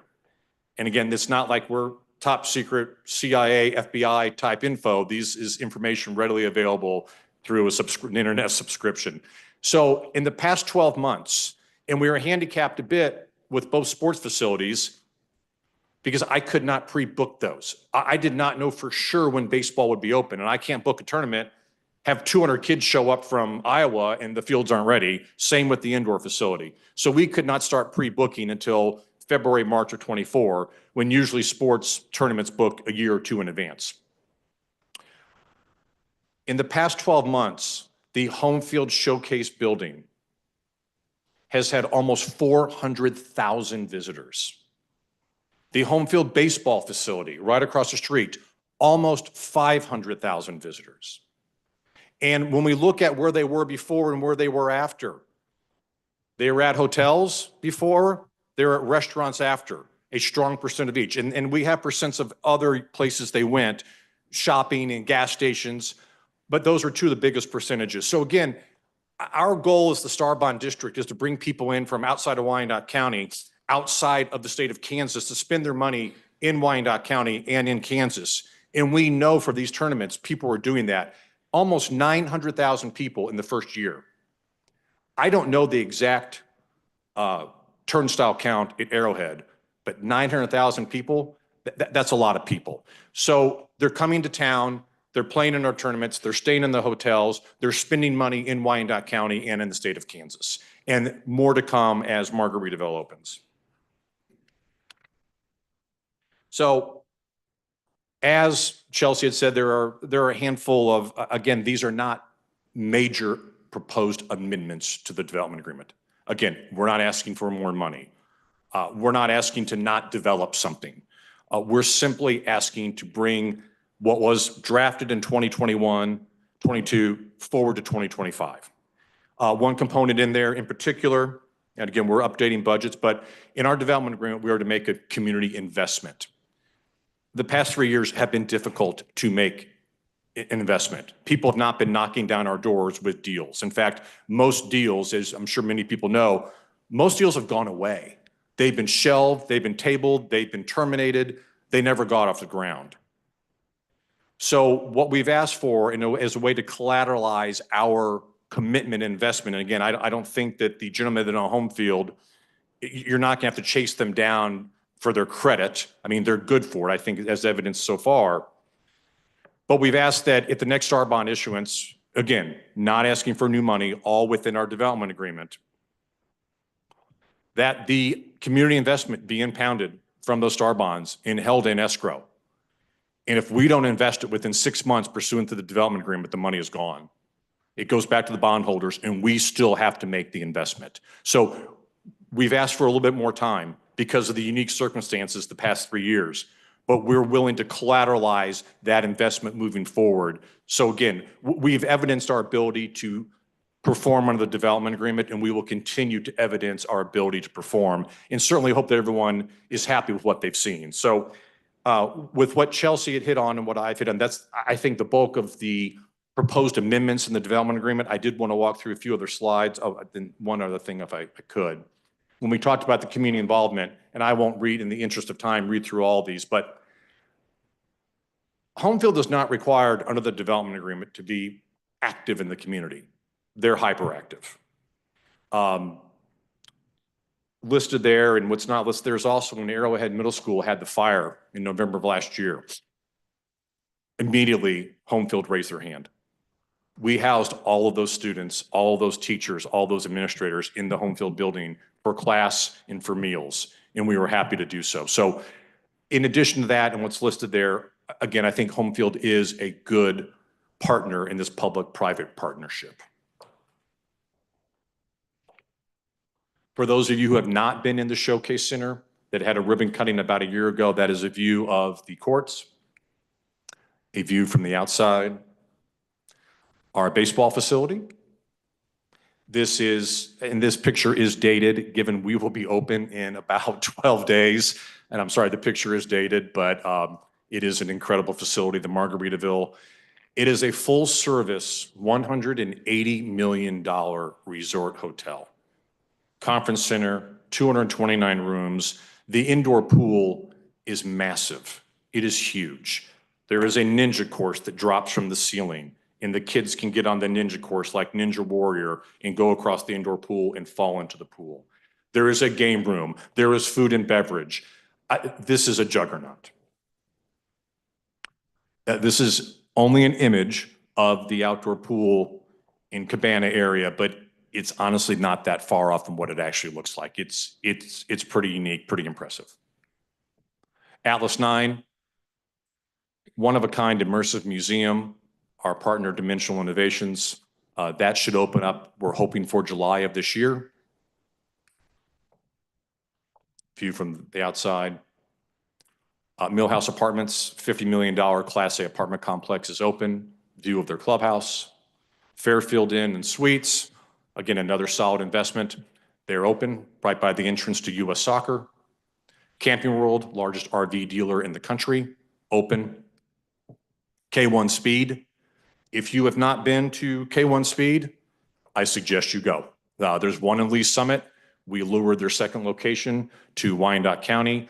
It is indoor electric go-karts. You have to wear a helmet and you are harnessed in, not a little seatbelt, you're in a full harness. And when you are racing on that track, there's display boards and it shows you how fast you're going and how fast you are behind your competition. It is, and I'm sorry about my phone, it is an absolute blast. So their second Kansas City metropolitan location is in Wyandotte County and Homefield. They should be under construction, I would say, within the next 30 to 45 days. View of the inside. We've referenced Hyundai before. Hyundai is under construction in the auto mall. Again, a lot of sales tax, a lot of property tax, a lot of employment. Home 2 Suites by Hilton, fully approved through planning. They'll be right by Fairfield Inn. They should start construction, again, within the next 30, 45 days. We're also very proud of who our partner is in Margaritaville. Their first ever investment in the state of Kansas, Vici, a $34 billion public real estate company out of New York. That's the end of the slide. I did want to touch on one other thing that Chelsea brought up, and it's to do with some timing in the development agreement. Again, updating things over a 3-year period. There are dates in the development agreement specifying when Topgolf and when a music venue are to start construction and open. We have asked for those dates to be temporarily removed. I cannot pinpoint when they'll start. I have no control over when Callaway spins Topgolf out. There were some press releases a few days ago that were a little hard to sift through because Callaway did spin out a clothing brand they have. They've not yet spun out Topgolf. We are still under contract. I cannot tell you how many contracts they have terminated around the country. They have not terminated our contract. In fact, 30 days ago, they asked us to please extend the contract until they have time to get their spin out from their public company. The live music venue, still in active discussions with them. Right now, I'd say the biggest hurdle is when do we know what steel will cost? When do we know what lumber will cost? As soon as there's some certainty on what construction costs will be, not only today, but tomorrow, we have several users that are marquee names in this country that want to be right next to Margaritaville. So with that, I would gladly answer any questions that anyone has, and I truly do thank you for your time. Thank you. Commissioners, we have questions? Commissioner Lopez. Hey, sir. Cool beans. Hey, who's going to ask you? Where'd it go? Oh, in the EDNF meeting, you had the hotel, the hotel right there by the hamburger joint off Parallel. There's a Fairfield Inn and Suites, and it's open for business, and there is a Home 2 Suites by Hilton that should start construction, I hope within 30 days. Now, is that for a Homefield deal? No, we are not the developer of that. We have sold them the land, and there is a separate development. I think in all candor, and probably not the greatest thing in a public forum, but we've got a little bit of investment in a hotel right down the way from it called Margaritaville. So, right. But it is a well-known, respected Hilton brand developer that has that under contract. And like I said, they've been through planning, fully approved. They should be starting construction, I don't say any day, but within the next 30 or 45 days. Okay, and then what's the outfit of the music? Who is that? There are two names. One, I'm sure you all have heard because they're kind of the 800-pound gorilla, and we've had a letter of intent with them for a while. I think we all know who that is. There is another name that I'm under an NDA. I can't disclose who they are. I'm sorry, but I would tell you that both of these firms are international and massive in size. It's not, Greg and Rich's guitar shop, Right. but these are multi-billion-dollar international operators. Right, I'm on the fence about saying the name too. So, Yeah. is that the same outfit that's building that big one over there in Riverside? They may have a really big one somewhere nearby, yes. Yeah, so I just didn't know how that was gonna work over here. No, so and again, I've been in the middle of this with them for over 2 years. There are two, and as I guess entertainment and music evolve, and I'm not in entertainment nor am I in music, but there's a different attraction for a 20,000 square foot outdoor amphitheater versus a 4,000 square foot indoor facility. You attract a different performer and different patrons as well. And where it gets interesting, why we had the attraction to the indoor one, they bring people into the indoor facility on off weather.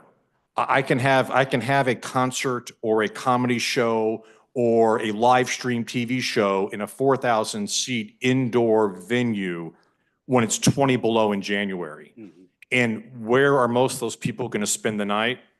They're going to spend the night in Margaritaville, which is 10 yards away. So for us, the indoor venue was much more attractive because of its proximity to Margaritaville. Also, the way the indoor facility, and again, it's not built, but the way it's been designed, as we've spent a fair amount of money on the design, we have some incredible facilities for volleyball and basketball in the Homefield Showcase Center. That center is amazing. But if you then think, okay, what would be better? Well, if you held the championship volleyball game or you held the championship basketball game in this what is a live music indoor venue with all the lights and the sound and the video, to hold the championship games inside that venue was a huge attraction to us also. And then thirdly, we have about 12,000 square feet of conference space in the Margaritaville. Our operators are already telling us we might need more, and we're not even open yet. And so what we had arranged with the venue live music operator is that we have the ability to host conferences or spillover events from our conference space into that space. So again, there's a reason why we wanted the indoor. So on the surface, it might seem that the big outdoor one and the small indoor one, if they're the same company, is that really going to happen? When you drill down, there's a lot of reasons why both could and should happen.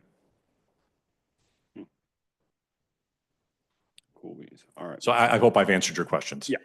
Thank you, sir. Thank you, Commissioner. Commissioner Maris. Thank you, Mr. Mayor. Thank you, Mr. Napper, for your presentation. I came onto the commission in 2020, so I have seen the inception of this project since I've sat on the commission, and it's an amazing project. You have delivered from what you presented years ago to this day, and you still continue to deliver. So I thank you. This is investment that is needed in Wyandotte County, and I know this is out west. And there's the rhetoric that the West gets everything and the East is neglected, and that is true. But that decision of where the investment goes after the development comes to this body. And that's the budget process of those tax dollars. And so we can continue to have the rhetoric that that the West gets everything and the East doesn't. Well, then that's up to us as commissioners to provide that investment to our community. So thank you for continuing to do this project. And I hope that Homefield later, some down the future, has more ideas to bring to Wyandotte County and to provide that investment, and maybe reach out down here to the east side and provide more investment. That would be amazing. So just thank you for all that you've done, and look forward to what can happen. Thank you very much. And again, the ownership of Homefield is, they're committed to Wyandotte County. They're committed to this project. And I have developed in Texas, Arizona, Washington, DC, and like I said before, $650 million in 3 to 4 years. That's a staggering number. And again, the gentleman behind Homefield, in my opinion, they have everything they've said they're going to do, they've done. And I think they've done it in some very challenging times. I mean, I can tell you trying to finance these types of projects the past 3 years has been exceptionally challenging. And they've put their money where their mouth is, and they've made it happen. Thank you, Commissioner. Commissioner Townsend. Thank you, Mayor, and good evening again, Mr. Napper. What was it, just Monday?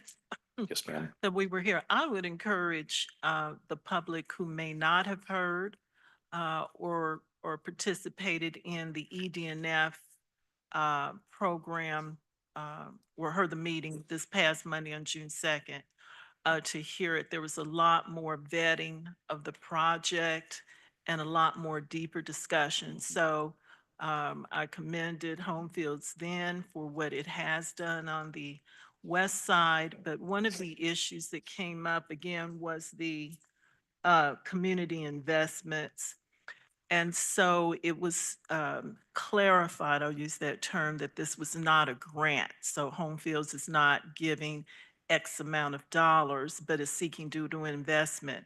So my only comment tonight about that would be, I think it would be advantageous for Homefields Group with our Economic Development Director and outside counsel to look at developments that are currently going on or maybe at that time.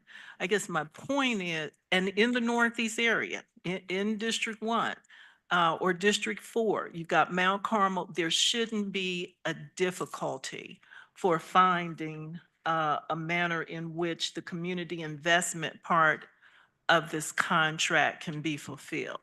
So that's what I would ask, that our economic development group and our council look and talk with you and the rest of the Homefield team to see if those would be suitable. You wouldn't have to start from scratch, I guess is what I'm saying. And this came to me after the meeting on Monday. Thank you. Commissioner, thank you. And you have my promise. I will be with them and we will investigate everything. Again, we have delivered heretofore and we will continue to deliver. Thank you, Commissioner. Commissioner Burns. Mayor, do you see any more of the commissioners that have any more questions? That remains to be seen. Yes, Okay, we have one. Okay. We have two. okay, I'll wait. Okay, Commissioner Stites. I hit the button again, sorry. Stites District 7. One of the things that at our EDNF meeting, that when we discussed this 4.35 million investment into downtown, and I'm not sure what the wording was again, if it was east of 635 or in the downtown area.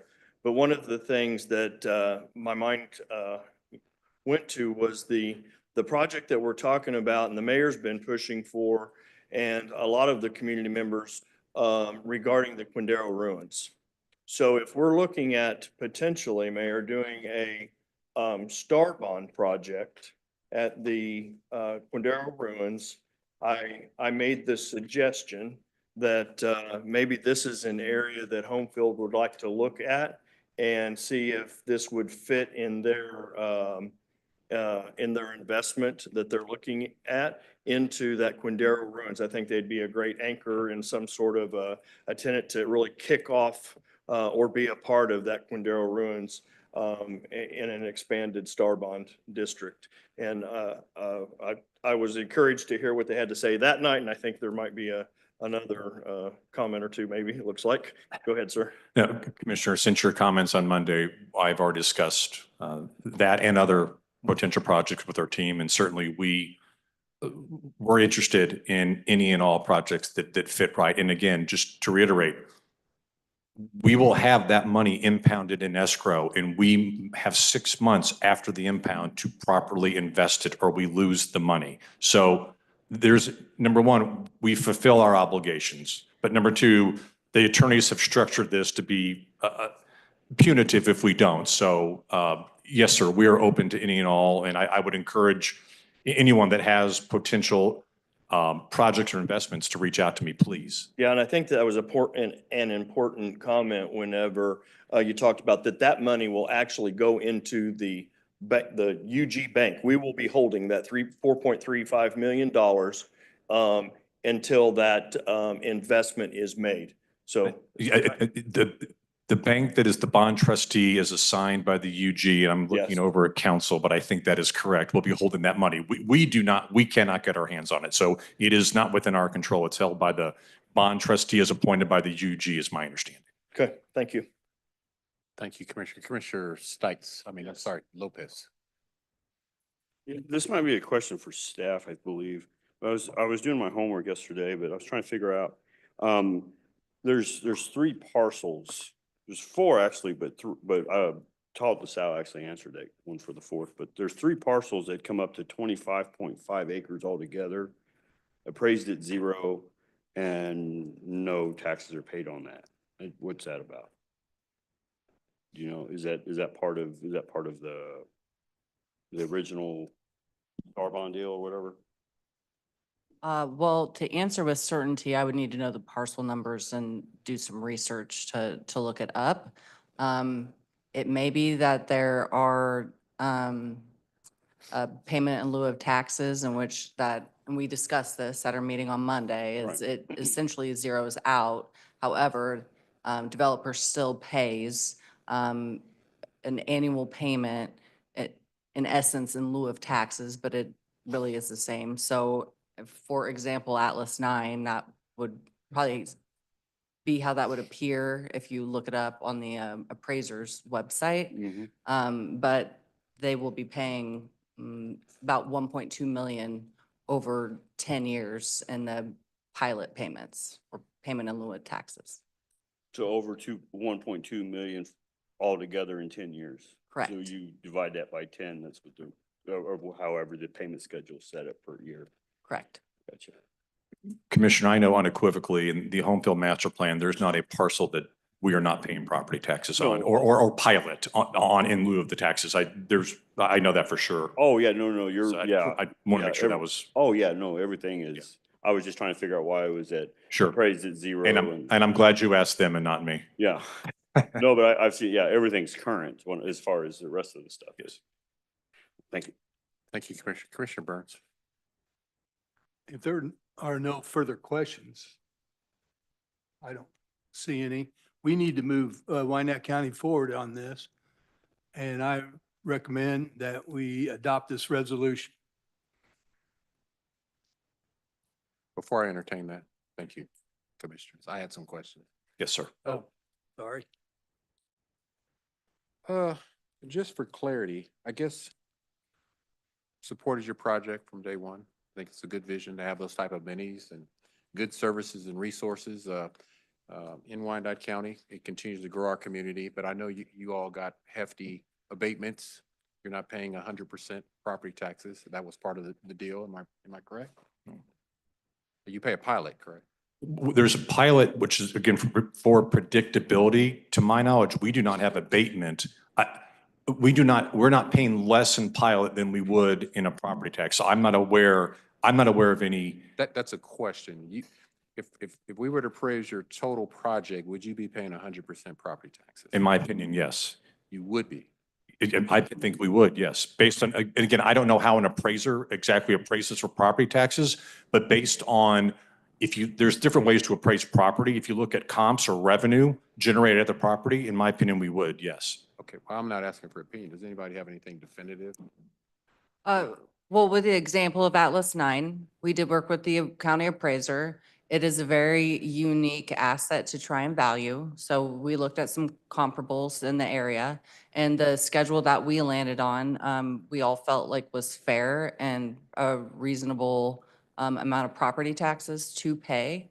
But it does provide some certainty, so. I get that. I guess my memory escapes me, but I know sitting through, and I was part of this approval process, that I know that there were some, as part of the Star Bond project and everything you're involved in, there were some things that I know that involved investments from our community. Am I correct? I mean, the Star Bond investment is, I'm sorry if yes, there were Star Bonds issued against primarily the Homefield Training Center and the Homefield Baseball were the two largest recipients. Right. So what is the total cost of your project? Of those two individuals? Just what would be the total cost of the The entire Homefield building was about 56 million and the baseball facility about 34 million. No, you mentioned 650 million investment. I'm saying out of that 650 Sir, I'm million. sorry, the Margaritaville's 180 million. The Camping World, I think, was 15 million. The Marriott Fairfield and Suites, I think, was 15 million. Infrastructure is maybe another 25 million. And again, I'm sorry, I don't have that sheet in front of me. But again, when we look at, so every month, we have to send in forms to your third-party auditor, Baker Tilly, that measures public-private, and they count every dollar of public and private. So when I referenced the 430, we pulled that right from the forms that we submit every single month. But I don't have that in front of me, I'm sorry. Okay. And that's fine. But out of that 650 million, almost, I think it might be, we're getting up to about $1 billion worth of investment, which is great, I believe. I think the total project, if you went back and counted dairy farmers and Menards and Automall, maybe you're somewhere near $1 billion. Again, I'd have to study it, but you're probably not that far off. Just your project alone, out of the 650, and this is just for clarity, just so, and I want people to be clear on what this commission is, what you're asking for and what this commission is voting on. Yes, sir. Tonight. Out of the $650 million worth of investment, how much did you all, out of your own pocket, upfront money, come from you to add to this?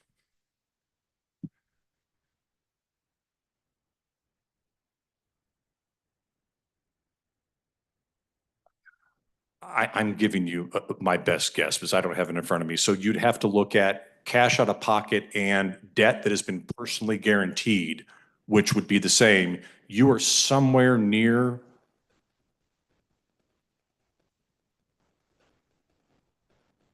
You're over 200 or 250 million. You're near 200 million.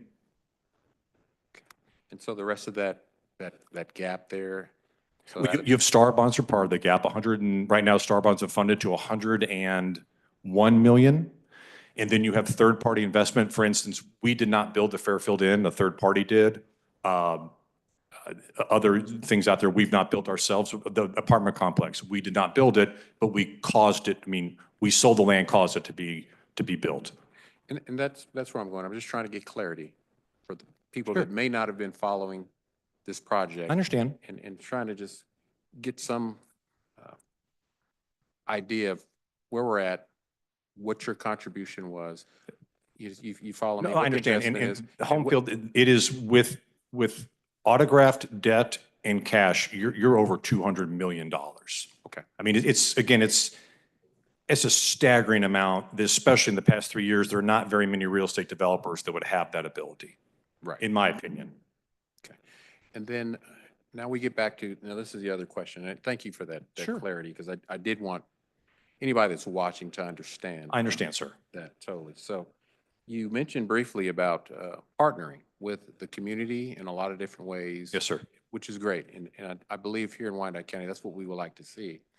I guess I've gotten calls, and maybe you can answer this, because this is a question to me that I can't answer because I don't run Homefield or any of those projects out there. But the question to me from some of the residents is, we have to pay for a lot of different amenities, be it parking, be it services, be it to attend, and I get it. There's always a fee, but as Wyandotte County residents, that have made this investment Mhm. through a variety of Mhm. funding mechanisms, what is the value to the everyday family, mom and pop here in Wyandotte County, to say we have Homefield in our community? Sure. And how can I benefit if I want to go to Homefield? How does that benefit me? And sir, am I I don't- priced out of even being able to enjoy the venues that you all are offering out there? Sure, That's the and- question, and I'm not. No, and I don't have that data in front of me, but I believe pursuant to our development agreement, there are discounted tickets offered for everything out there, from a day pass at Margaritaville to a pass to Atlas 9. And then and again, I'm sorry, I don't have that detail with me in a development agreement, but there are certain agreements with all the school districts in Wyandotte County for access to the baseball fields and the Showcase Center. And I believe even discounted admissions for other items there. So it is part of, and Mayor, I'd be happy to have all this pulled in the next 24, 30 hours and listed for you. But we are obligated under the development agreement, and we've offered to have these discounted tickets and other amenities. And again, there are signed agreements between Homefield and every school in Wyandotte County for access to those facilities. I don't have the details on that. I know they exist because we had to have them signed. Mr. LaSala was making sure they were done by a date certain, and those have been signed. Now, does access mean they don't pay, or does access mean that they pay a fee? I believe there's free access at certain times, but and to the fields and to the facility. But sir, again, I'm sorry, I'm not prepared for that question tonight. I don't have that data in front of me, but happy to give it to you. But whatever has been called out in the development agreement for us to do and contribute on those fronts, I believe we've done that and more. Even again, a few years ago, we had book donations to all the schools that were well into the 6 digits. So again, there's things we're required to do that we are doing, and there's things we're not required to do that our operations people do on a weekly basis. And so this takes me to, kind of piggybacking off of what Commissioner Townsend spoke about and what Commissioner Stites hit on. Mhm. There's that reinvestment in other Mhm. parts of our town. Mhm.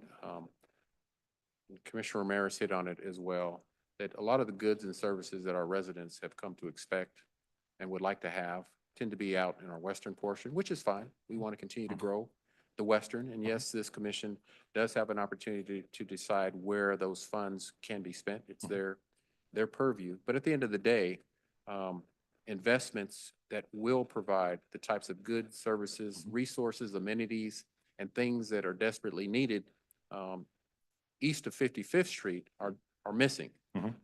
Specifically in the Northeast, where there's not even a grocery store. Mhm. And you've heard some of the folks tonight talk about some of the disinvestment, the disenfranchisement, and that's not your fault. Mhm. And I'm not blaming that on you. But you did make a commitment. Mhm.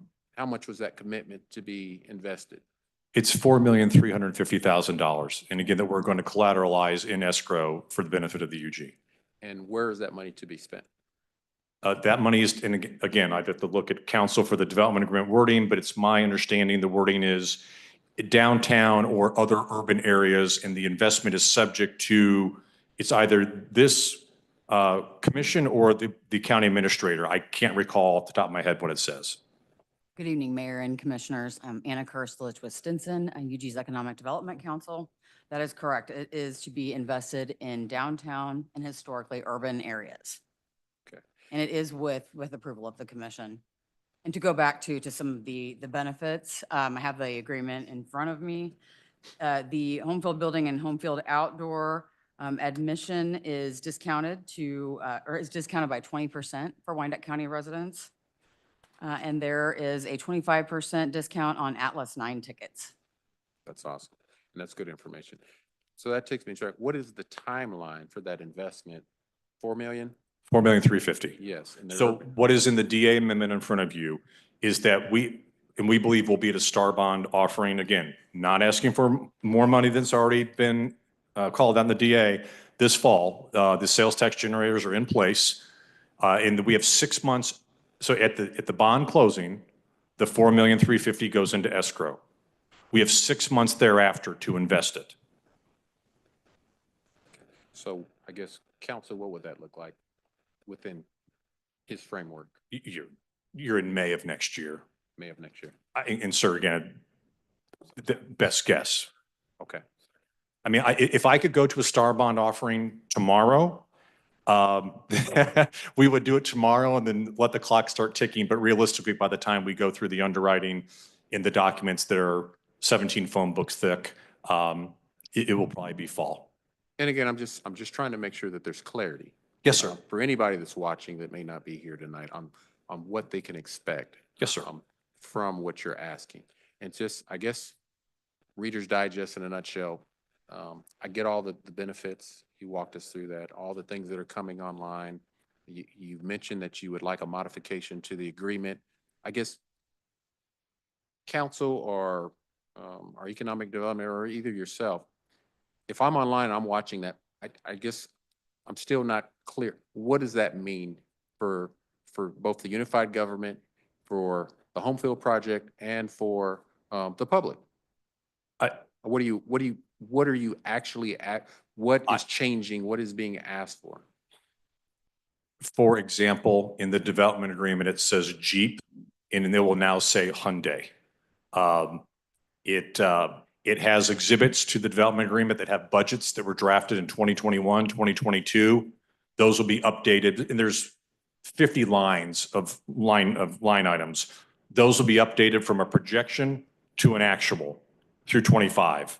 There's not, oh, go ahead, Ann. Sorry, Anna Kershlich, Stinson. Atlas 9 IRBs, those aren't currently provided for, and a pilot, the pilot schedule that we had talked about, a 10-year, that would total over that 10 years, 1.2 million. There are some adjustments regarding private capital requirements, including a one-time waiver that the county administrator would be able to grant in connection with meeting the public-private ratio, but that's limited in a couple of important ways. Cannot waive anything if it cannot waive if the private capital is less than 10% of the amount that would otherwise be required. And there are no waivers that would be allowed after December 31st of next year. Then there are the removal of the deadlines for Topgolf and the arena based on the discussion that Richard had provided. And then the most is this extension of the deadline for the community investments. And then there's the provision for the escrow from the star bond proceeds. Now, on those extensions, the timeline, what is there an expectation that the community can expect for you all to, I guess, work out that deal with the Topgolf or an equivalent to get those back on track and online? Is there a goal that you're setting for yourselves? Sir, I've set goals on both of those for the past year and a half, and I've missed every one of them. Because of all things that I cannot control, those are two. There is no one on this planet that wants both of those to happen more than me, because it would give me a job for the next few years to develop those. It's something else to work on, exciting at this project. Public knowledge, Topgolf is owned by Callaway. Callaway is spinning Topgolf out. I was told that will happen this summer. And again, like I said, they came to us and asked for an extension. I can't predict. I hope it's this summer. They're approved through planning. They could go put a shovel in the ground. Homefield, our sellers work under that contract to extend utilities and grade their site. That's been done for 14 months. So there's no one pushing harder than me. And on the music venue, that's been 2.5 years in the making. Again, no one pushing harder than Homefield. But until we have clarity, like I said, on what will steel cost tomorrow, I can't predict that. We all wake up every morning and there's something different. So once something that should cost, that right now is pricing, honestly, it's 70 million and it should cost 50 or 55. Once things balance out, I think it's game on. But sir, I can't predict that. So I guess, does this extension go on indefinitely, or are you all giving yourselves, a time frame? I believe the timeline for both of those was removed from there. Because again, we're the ones, again, Homefield, we're the ones trying to get those developed and on our project. And we think both of those for our $180 million investment, those are good for Margaritaville. And so we're probably damaged more than anybody because we spent the time and money and planned on those that site was designed for Margaritaville, live music, and Topgolf. And so we're pushing as hard as we can, but I can't give you an exact timeline. And again, I'm just looking for clarity for No, anybody no, that's sir. watching. And on those, if I could give you more clarity, believe me, I would. And so what I take away is that those projects may or may not become realized. It is possible they do not. It is possible they do. But again, like I said, we're under contract with Topgolf, and they very easily could have terminated the contract. They have not. Those are just some questions I know some folks probably have. Yes, sir. back I understand. there. No, I completely understand. Mayor, if I could also note, Yes. when the time comes to identify those deadlines, we will come back to amend the development agreement to address that and add those back. Okay. All So right. that there will be commencement and completion requirements. Okay. Thank you. Well, I had a motion and a second. I have no.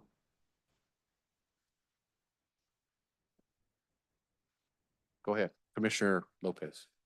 Sorry, you just said something that kind of had a question that's kind of popped up on me. What, so you mentioned Camping World. Now, is that your is that part of the Homefield? It's in the Homefield master plan, yes. We do not own the Camping World. Right. And so, okay, so the other, okay.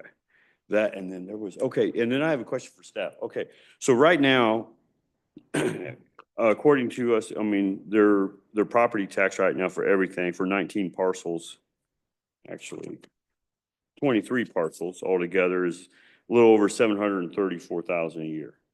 What changes on this amendment from that? Nothing. That doesn't currently include the Atlas 9 development and those really fixed payments, if you will, or pilot payment in lieu of taxes payments. But, and that also doesn't include the Jeep, former Jeep dealership, now Hyundai dealership. So as additional development occurs and businesses come into the Homefield Star Bond District, we will see more property taxes, and then the Star Bonds will be paid off more quickly. I got you. We've been paying a lot of property tax on vacant land. So again, we'd love to get it developed and activated as soon as humanly possible. But that is $750,000 is quite a bit of money. Yeah.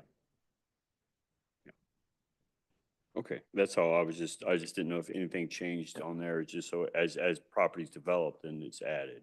All right, thank you. All right. Thank you, Commissioner. And I don't believe we have any further discussion. Thank you for answering those questions. Oh, no, thank you for the question, sir. I'm happy to be here. It's nice to update everybody. Yes.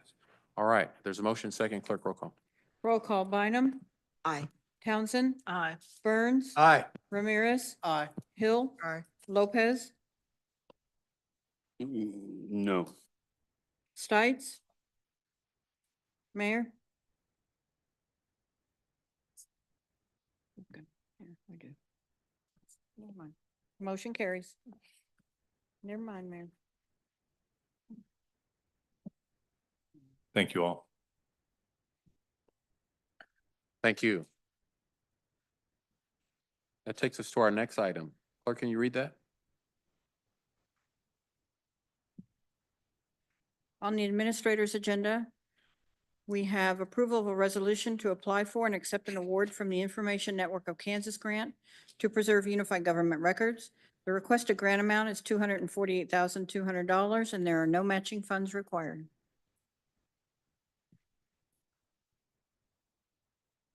Thank you, Clerk.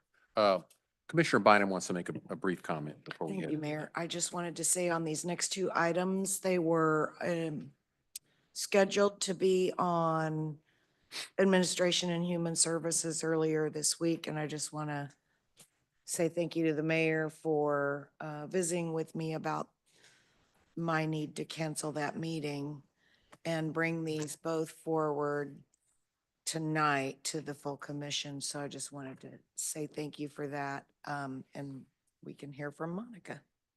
Thank you, Commissioner, and no problem at all. We'll turn it over to our clerk. Sure. Thank you, Mayor, Commissioners, Administrator. This is kind of a different view for me. So I'll keep it kind of short. I'm here tonight to ask on behalf of the Unified Government Clerk's Office that you grant us the authority to apply for and accept a grant from the Information Network of Kansas. This grant would allow us to digitize, and you'll see the pictures that we have here. Some of our records are not in the best of shape. It's our responsibility as the UG Clerk's Office to maintain our records on behalf of the unified government. These records are vital to the organization because it provides us the information that we need for development agreements and for different things that happen within the organization.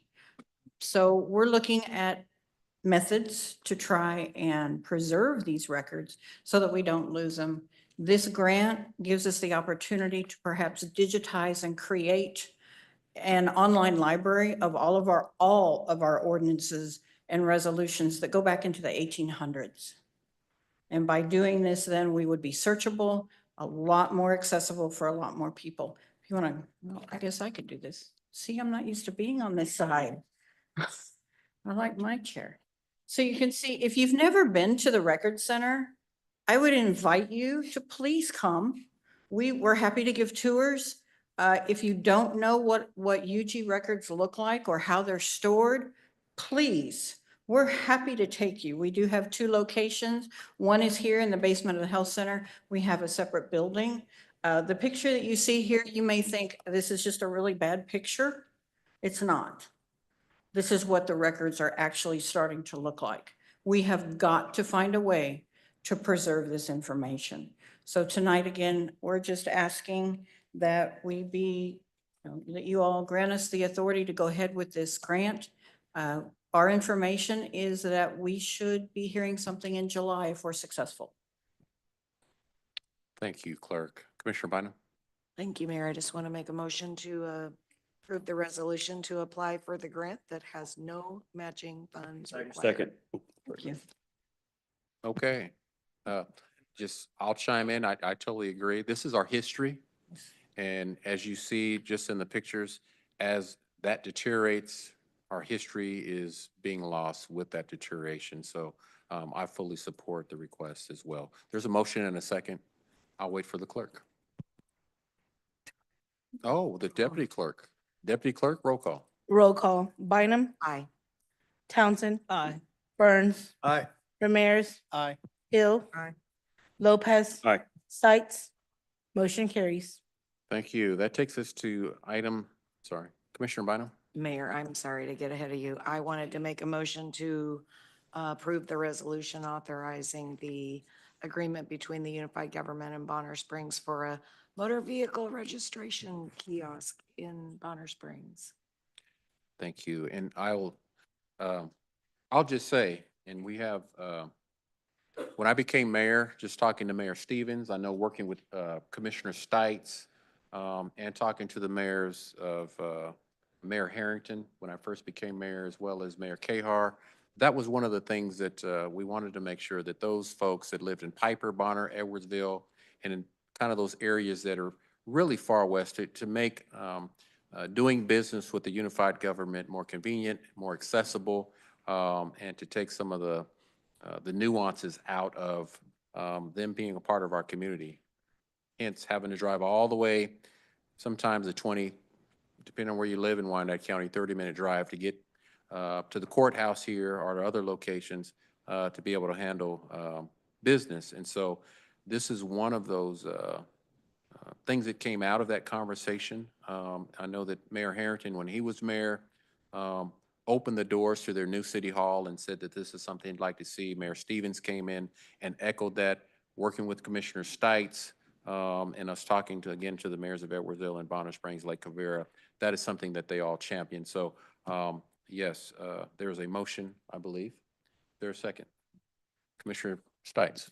I'll second, and I also have a comment. Go ahead. So and to be fair, it's not just to supply access to the folks that are out west, right? The thought process behind this was if we are able to lighten that load, of the other two locations, 82nd Street and downtown. If some of those people that are currently going there, and you all seen them, they're standing outside in the weather and waiting, you know, long periods of time. So if we can lighten that load and some of those folks be able to shift out and maybe take advantage of that third location, then maybe that balances out enough that the lines and the wait may shrink down a little bit for everybody. So I'm excited to see where this goes, and hopefully it's people take advantage of it. Right now, it's a location for just renewals, if I'm not mistaken, and the target time that we're looking at is probably sometime in July for that getting open. So thank you again, Mayor, for your support and staff. And then that came out and did the tours at Bonner City Hall, looked at the locations, and finally came to, I also want to thank Bonner Springs for willing to host a location out there for us. So thank you. Thank you, Commissioner. And that really comes to the vision that I had of the One Wyandotte initiative. Even though we have Kansas City, Kansas, and the unified government, there's still our sister cities of Bonner, Edwardsville, and Lake Revere are still a valued part of what makes Wyandotte County something special and something great in the great state of Kansas. You hit on something, Commissioner Stites, and I'll ask our CFO, Ms. Knuven, to come forward. And that is, I want the public to know, those who have been watching, that it does not go unnoticed and is not a concern of this commission and myself, our administrator and our staff. We see you out in the rain trying to pay your taxes. We see the long lines. And something happened after COVID. I know I got with the administrator, I got with our CFO, and we are working to try and find real solutions to these problems. And I don't want that anyone to think that that's something that isn't concerning us. And so one of the initiatives that our CFO is working on, and I'll let her talk, I don't want to take away what you've got going on, but if you can just update on what we're trying to do, kind of what Commissioner Stites had talked about, to ease that burden and that load and provide better customer service to our residents, especially those that are trying to pay their taxes, get their cars renewed, as well as just do basic business that needs to be done day to day when you talk about with the unified government. Yeah, absolutely. So we issued a request for proposals to do an operational assessment of the DMV. What we see happening out there, as you all have articulated, is not what we want to have happen. We don't want our citizens to come and sit for hours on end to try to get an appointment 30 days out, and all the appointments are taken. So what we're doing is working on looking at a variety of ways we can do things differently. We, in fact, had a meeting today with this group that's doing the assessment. We've given them lots of data.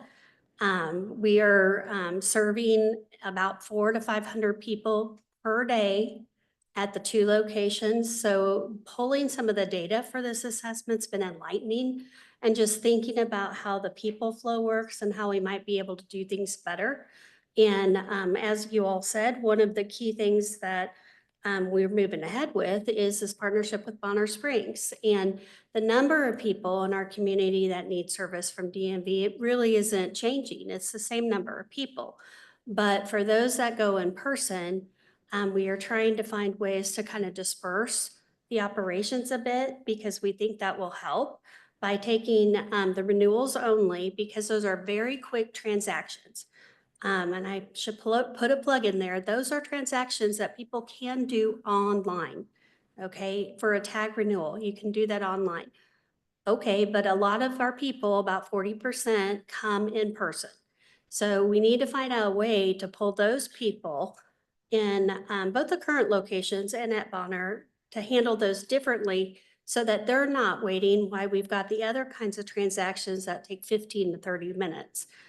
Purchase of a new vehicle, changing ownership, just all of these things, moving from Missouri to Kansas. That's something I had to do. So we're doing lots of things, studying. This won't be a long study. We think we've got around 2 months, and they'll give us a report. They're going to come out and actually watch our operations. We've shared with them ideas that we have. I welcome other ideas you all may have. But what we're doing is not working, so we need to do something different, and Bonner is a big part of that. Thank you. And I just want to say thank you. Thank you to our administrator. I know that they've been working hard to find solutions, and I didn't want to lose this opportunity to let the public know that this is just one of many solutions that are being sought after to remove the bureaucracy and make doing business, necessary business here at the Unified Government easier for our residents. Was there a motion? Yes. And a second. Clerk, Yes. roll call. Roll call. Bynum. Aye. Townsend. Aye. Burns. Aye. Ramirez. Aye. Hill. Aye. Lopez. Aye. Stites. Aye. Motion carries. Thank you. That concludes the regular portion of our meeting. And I'm going to ask to adjourn us from that capacity and to re-adjourn us back into the Land Bank Board of Trustees. Is there a motion? Bynum, so move. Second. Clerk, roll call. Roll call. Bynum. Aye. Townsend. Aye. Burns. Aye. Ramirez. Aye. Hill. Aye. Lopez. Aye. Stites. Motion carries. Thank you. As the Land Bank Board of Trustees, do any members of the commission or the county administrator wish to set aside any items on the Land Bank consent agenda? Seeing none, I'll entertain a motion. Move to approve all items as submitted. Townsend, second. There's a motion, second to approve all items. Clerk, roll call. Roll call. Bynum. Aye. Townsend. Aye. Burns. Aye. Ramirez. Aye. Hill. Aye. Lopez. No. Stites. Aye. Motion carries. Okay, that concludes the portion of our Land Bank Board of Trustees meeting. I will seek to adjourn us in that capacity, and I will entertain a motion to adjourn us as the Land Bank Board of Trustees to take us into a new mode of being the Wyandotte County Board of Health. Bynum, so move. Okay. There's a motion and a second. Clerk, roll call. Roll call. Bynum. Aye. Townsend. Aye. Burns. Aye. Ramirez. Aye. Hill. Lopez. Aye. Stites. Motion carries. All right. The last item on our agenda, as the Board of Health agenda, is a presentation and update from with the county health rankings and the Community Health Improvement Plan, CHIP. I'll ask our administrator, David Johnson, to make the opening remarks. Last year, we resurrected a requirement that we ask you to convene as the Board of Health. And quarterly, the staff of the Health Department will report on important items to update the Board of Health on important information that we feel is important for you to know about. And we have the interim director of the Health Department, Terry Garrison, to talk about two issues that is, I think we felt was important for you to know about, update on the CHIP, and also about the health rankings, how they come about and where we're at. So Terry, if you don't mind taking over. Thank you. Thank you, County Administrator, Mayor, and Commission. We really appreciate your time this evening to convene as the Wyandotte County Board of Health.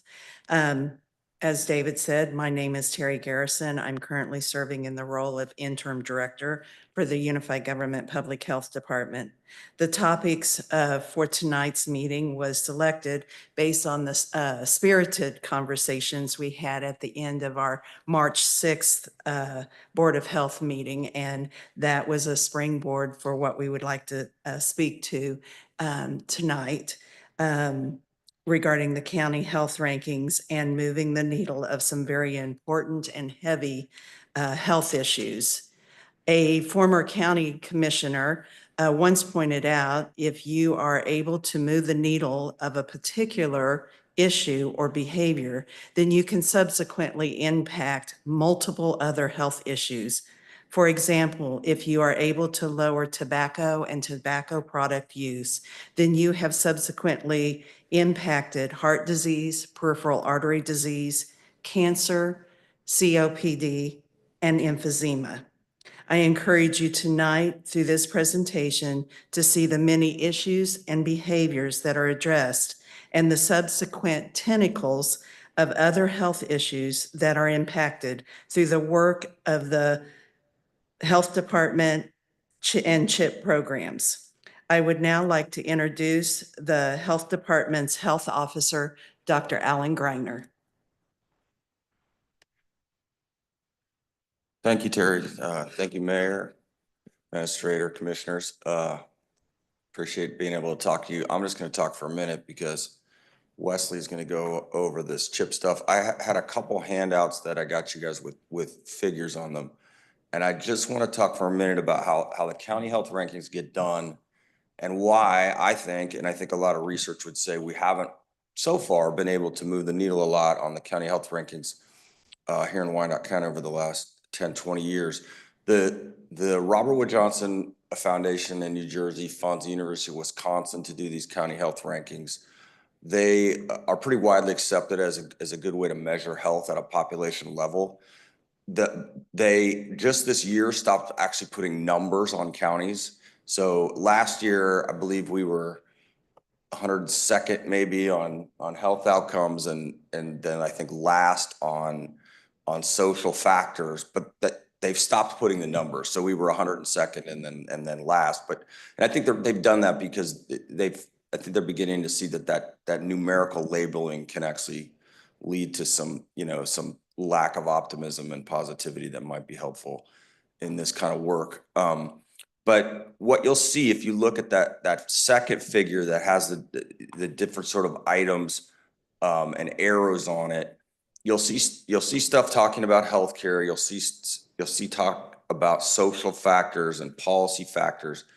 Most people feel like the delivery of healthcare services, so the stuff I do over at KU as a doctor and the stuff hospitals do and the stuff emergency medical services do, it probably only accounts for about 20% of the health outcomes you get. So the rankings like this are only influenced about 20% by healthcare delivery. All the rest of the things that tell you how long people are going to live and what sort of health quality of life they're going to have is really determined by other factors. A lot of social factors that are economically driven. And we have issues, right, with social factors in this county, as do a lot of other counties around the country. What you see if you look at international data, and I didn't give you a figure on this, but the United States is not doing very well in terms of health outcomes compared to other nations in the world right now. If you look at the Organization of Economic Cooperation and Development numbers, we're way down in the 20s. Or 30s even compared to other countries. And the reason for that's actually pretty simple. If you look at what they spend money on, they spend a lot more money on social services. So if you spend a lot more money on things like Head Start programs and daycares for elders and housing and food supply, that's what other countries in the world do. Other wealthy countries in the world do that, and their health outcomes are better. We can't do that here, right? We're not going to change what's going on in this county so that it's different than what the United States does in terms of spending money on housing and food supplies and transportation and jobs. But as public health individuals, we sometimes are going to get stuff on our chip that's going to have actually probably more of an impact on health than delivery of healthcare, like I would do with my prescription pad. Plus, you got to remember, and Wes will talk about this, the CHIP is really driven by the CHA, the Community Health Assessment, which gets done, on a regular basis. And we go out and we talk to people in town halls and we do a giant survey and get input on what people want the health department to address and address with their partners. The most important thing that you'll hear Wes talk about in this, and I remember Wes giving a talk on collective impact like 10 or 12 years ago to Mayor Holland. We don't have the money to do the social services that we should be doing to improve health, but we have the ability to partner and create collective impact is what we did during COVID, and it worked. And it's what we want to do with this CHIP, and I think we can have success with it. We've got great partners that he'll talk about.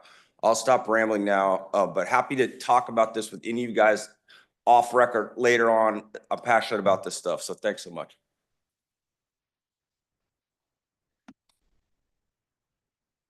Good evening. I am Wesley McCain. I'm the Community Health Manager at the Health Department. I'm gonna try and be as excited about this as that gentleman was about the go-kart venue we had. That was awesome.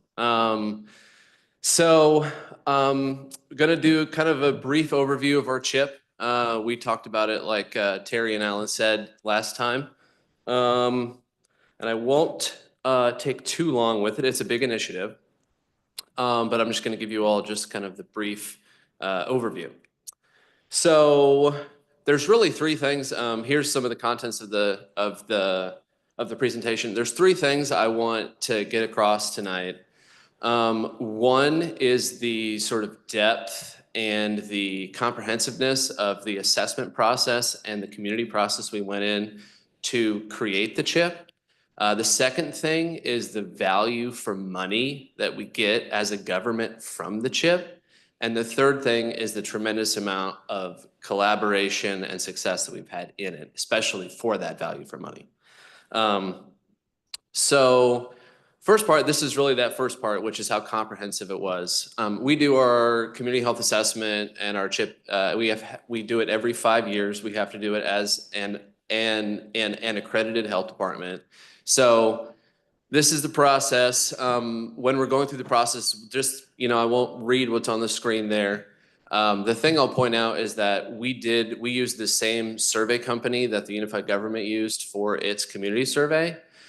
We got grant money to pay for it. That takes money to send surveys out. We had to survey 1,000 households. We had to make sure those households was the right proportion of female and male headed, right proportion of race and ethnicity, right proportion of kids and all of that. So that takes time to do that and money. But we wanted to make sure that we were getting an accurate sample of what people in the community cared about, what their health concerns were.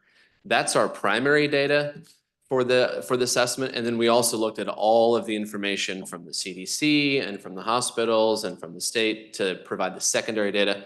So we just wanted to make sure we get all that data, and it was very comprehensive. We did a very scientific process, and then we gathered everybody to do the planning process. And we had about 150 people come in 2 sessions in late 2023 to actually create the plan. And the 5 areas which came out of our assessment and our chip are right here. The 4 on the left are ones that were actually in our 2017 or 2018 to 2023 chip. The one on the right was one that increased very dramatically in the years between 2017 and 2022. It's not going to be a surprise to anybody that during COVID, rates of substance abuse and rates of mental health concerns went up tremendously. And that showed up in our health assessment. And so we needed to make sure that we had an agency that we were building a partnership with to work on those issues. And the ones on the bottom, you see these words, those were also things that were surfaced in our outreach and in our surveys, but we didn't want to do a dedicated team for that. We just wanted to use those as lenses in how we do our work. And so those are our lenses. So we try and do our work in ways that will reduce poverty, reduce the impacts of racism, and reduce the impacts of trauma.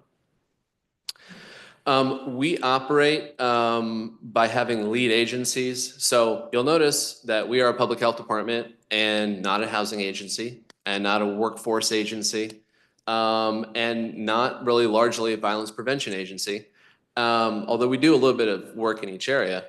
And so our model is we have agencies that we provide a little bit of funding for, our core support funding to convene, to make sure that we're developing leaders to take over responsibility for certain items, because you'll notice each of these areas has a lot of work in it. And even one agency plus another agency can't do that work. So there's a lot of leadership development, they do fundraising, they report back to us. So those lead agencies, we give them a small stipend. It doesn't go over $40,000 per year. We have to raise that money. We don't use any unified government tax money for that to help them do that work. And you can see under each of those areas, you have the different focus areas. And it is a large plan. It's meant not to be a plan for the health department alone. It's really a plan for the community. So there's work in there for the commission. There's work in there for the hospitals. There's work in there for the health department. There's work in there for a lot of different agencies. Quick budget slide. So the core support, we have kind of two sources of funding that we support our lead agencies with. Core support is what I was speaking about before.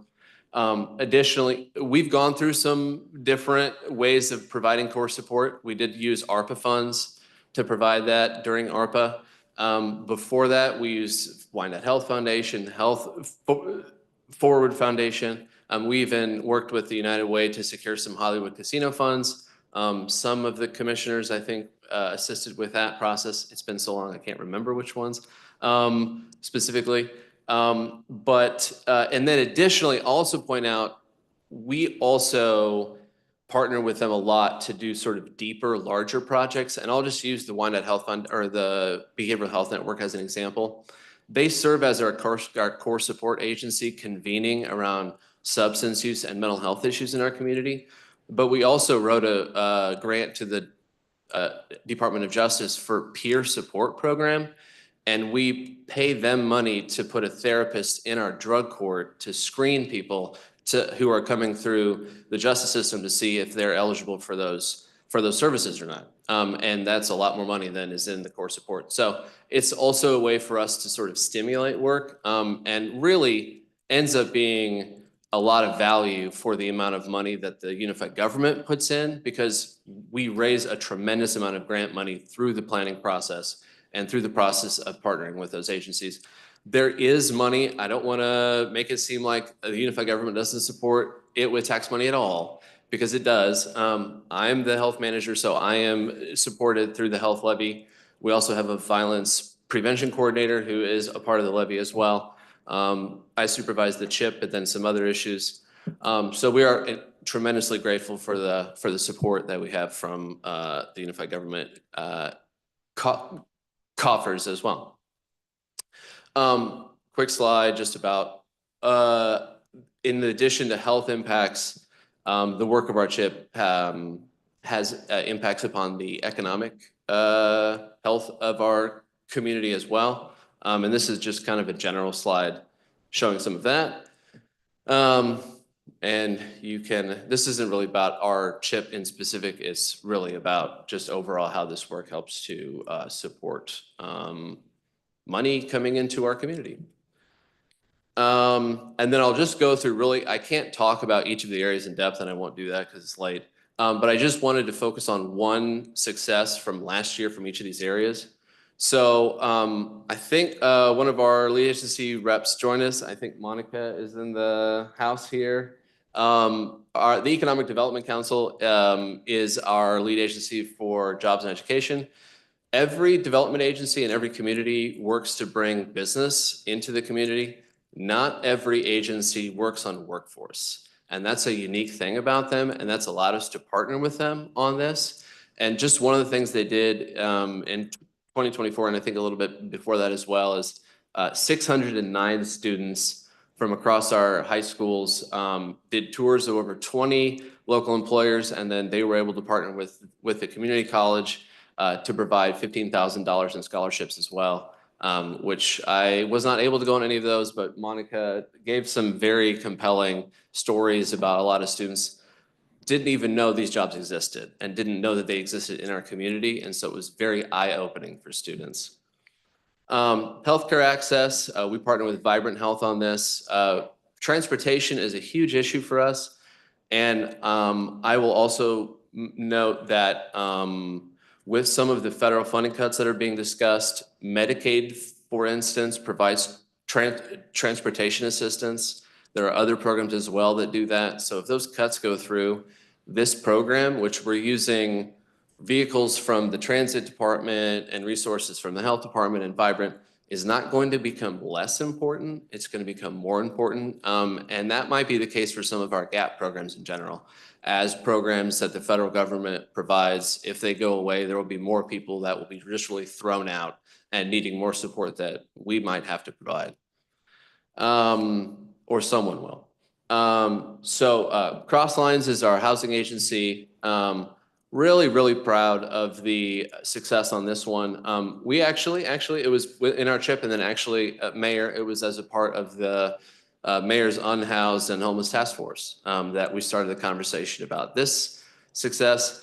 We partnered with a housing authority. They had a huge number of people that needed housing assistance, but had a rental application fee, a utility deposit fee, or a security fee that they just did not have the funds for. And so we had sort of a program we put in place that sort of got them to that last mile. We ended up housing 95 households and 109 children through that project. And it was a great program, and we are looking to re-up on that. Second to last one, our violence prevention. This is one we have several lead agencies because each of the focus areas is pretty different. Livable Neighborhoods, MOXA, Thrive, which is a KU initiative, and then we also do that. Wanted to focus on communities for all ages. I know that's an initiative that Commissioner Bynum has been a huge champion for. I should really mention the work of Alyssa Marcy and the planning department in that as well. And that's something that, you know, we really look at improving the environment. That's one of the things as a health department that we can do.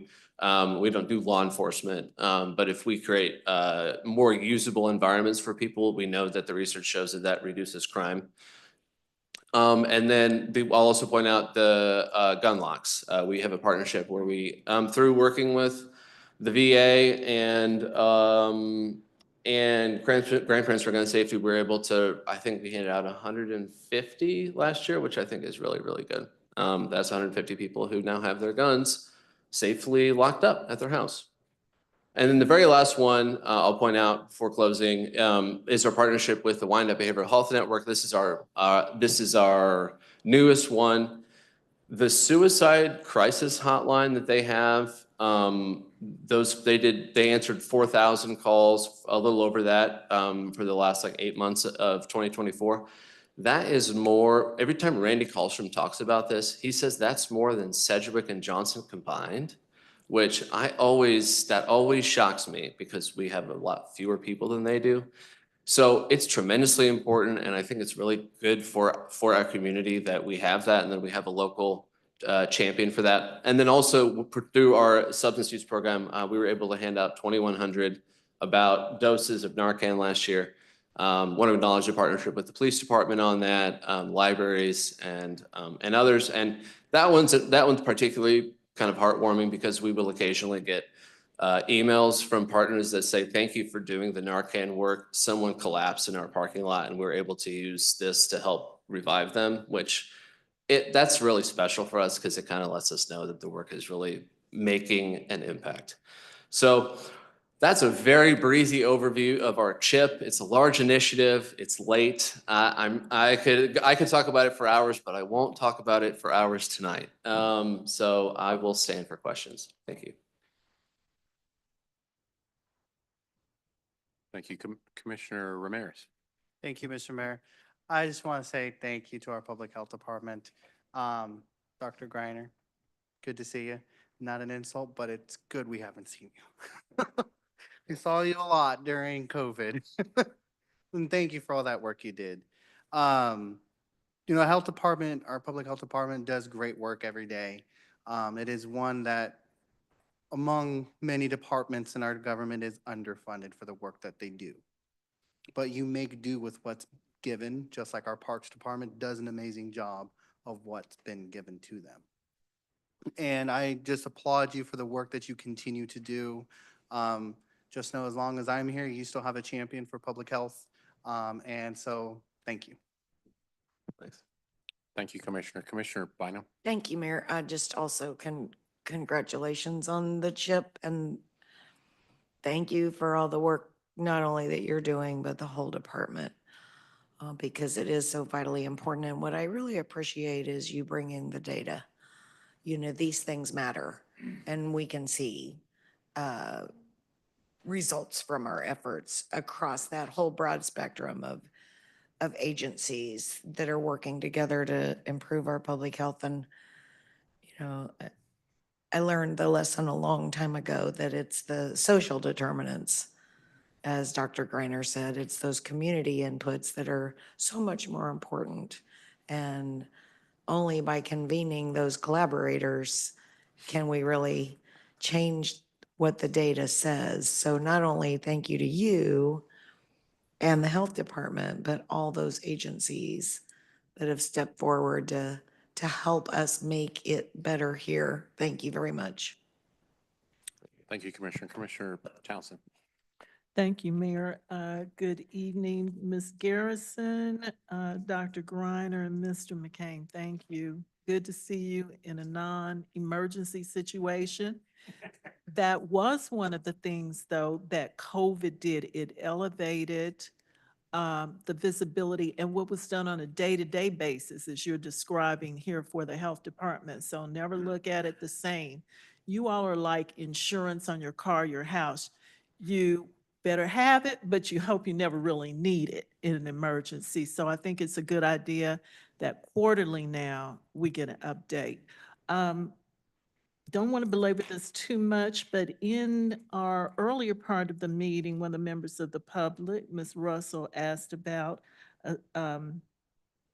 asked for support of a system I'm not familiar with. And since you all are here, and if it wouldn't take too long, are you familiar with this Healthy 33% program? So I believe that is a, Terry Garrison, interim director. That is a program that Justice for Wyandotte has championed. That is something that they've looked over the budget and they would like to increase the budget amount for community services, which is the aging, public health, parks and recs. I'm not sure what all goes under that umbrella, but they would like to see that percentage of funding, tax dollars funding, increases from, I believe currently it's like 24%, and they would like to see it bumped up to the 33%. So that's something that organization has championed. Okay, thank you. So that doesn't necessarily involve you all, although it would, not your budget, something you're not looking on your budget as a Oh, line we item. would definitely take it. Well, there We are a won't lot of turn it people who would away. take a lot of stuff tonight. But, yeah. Yeah, we would be part of the community service umbrella. I think it's a larger umbrella. Yeah, it's a larger umbrella. It covers aging and public health and parks and recs and transit. Okay. So it's under that community service umbrella. So that pot of money is about 24% of the county budget. And they're asking you all, as you have to make these decisions, to bump that up from 24% to 33%, I believe is what Right. they're asking. Yeah, that part I got. I wasn't quite sure if that would come directly from you or not. So thank you for that Not directly clarification. from us. All right, thank you. Thank you, Commissioner. Commissioner Lopez. Yeah, Wes, appreciated everything. I know, I like our debates because I've got some more information for you. You're gonna love it. I know, but I understand your liability, but also I've got a lot of really good information. You're gonna love it. It's gonna be awesome, but I appreciate you guys. All right, thank you. Thank you. Thank you, Commissioner. Commissioner Burns. Thank you, Mayor. Terry, thank you for your leadership, and Wes for all you do and for all the health department employees. And we need to continue to know that Dr. Griner, we owe him a great debt of gratitude for what he does and his interest in Wyandotte County. He doesn't have to do it. He does it because he cares. And we should continue to thank him, and that's what I'm doing right now, Dr. Griner. Okay. All right. Well, thank you, Ms. Cherry and Wes and Dr. Griner. Thank you for the hard work. And I know it's a lot of work, especially when you don't have a lot of resources. I'd just like to point out some other communities did it. And I know, I believe that when I became mayor, the health director was Miss Van Loo. Is that her name? And Julian Van. and she had a project that was racism as a health crisis. Racism and hate. And I know you all spent a lot of time on that, going around the community, gathering that data, real good information. I know that it kind of we were in transition with leadership, and so, but I know that information is still out there. But if you add that to violence, poverty, addiction, mental illness, as being some serious issues, I just, as this mayor, I just like to join other communities that have identified those areas that I just talked about as being serious health crisis issues for communities that we need to take a look at. And so, but thank you on this CHIP plan. I believe that good things are going to come from it. I'm glad we don't, as the mayor, I don't have to entertain that ranking anymore. So, Yeah. so yes, that's good. So, but thank you all so much, and thank you for the presentation. Thank you. There is no further business tonight, commissioners. I entertain a motion to adjourn. So move. Second. There's a motion and a second. Clerk, roll call. Roll call Bynum, Aye. Townsend, Aye. Burns, Aye. Ramirez, Aye. Lopez, Aye. Garner. Aye. Thank you. We are adjourned. Have a good evening, everyone.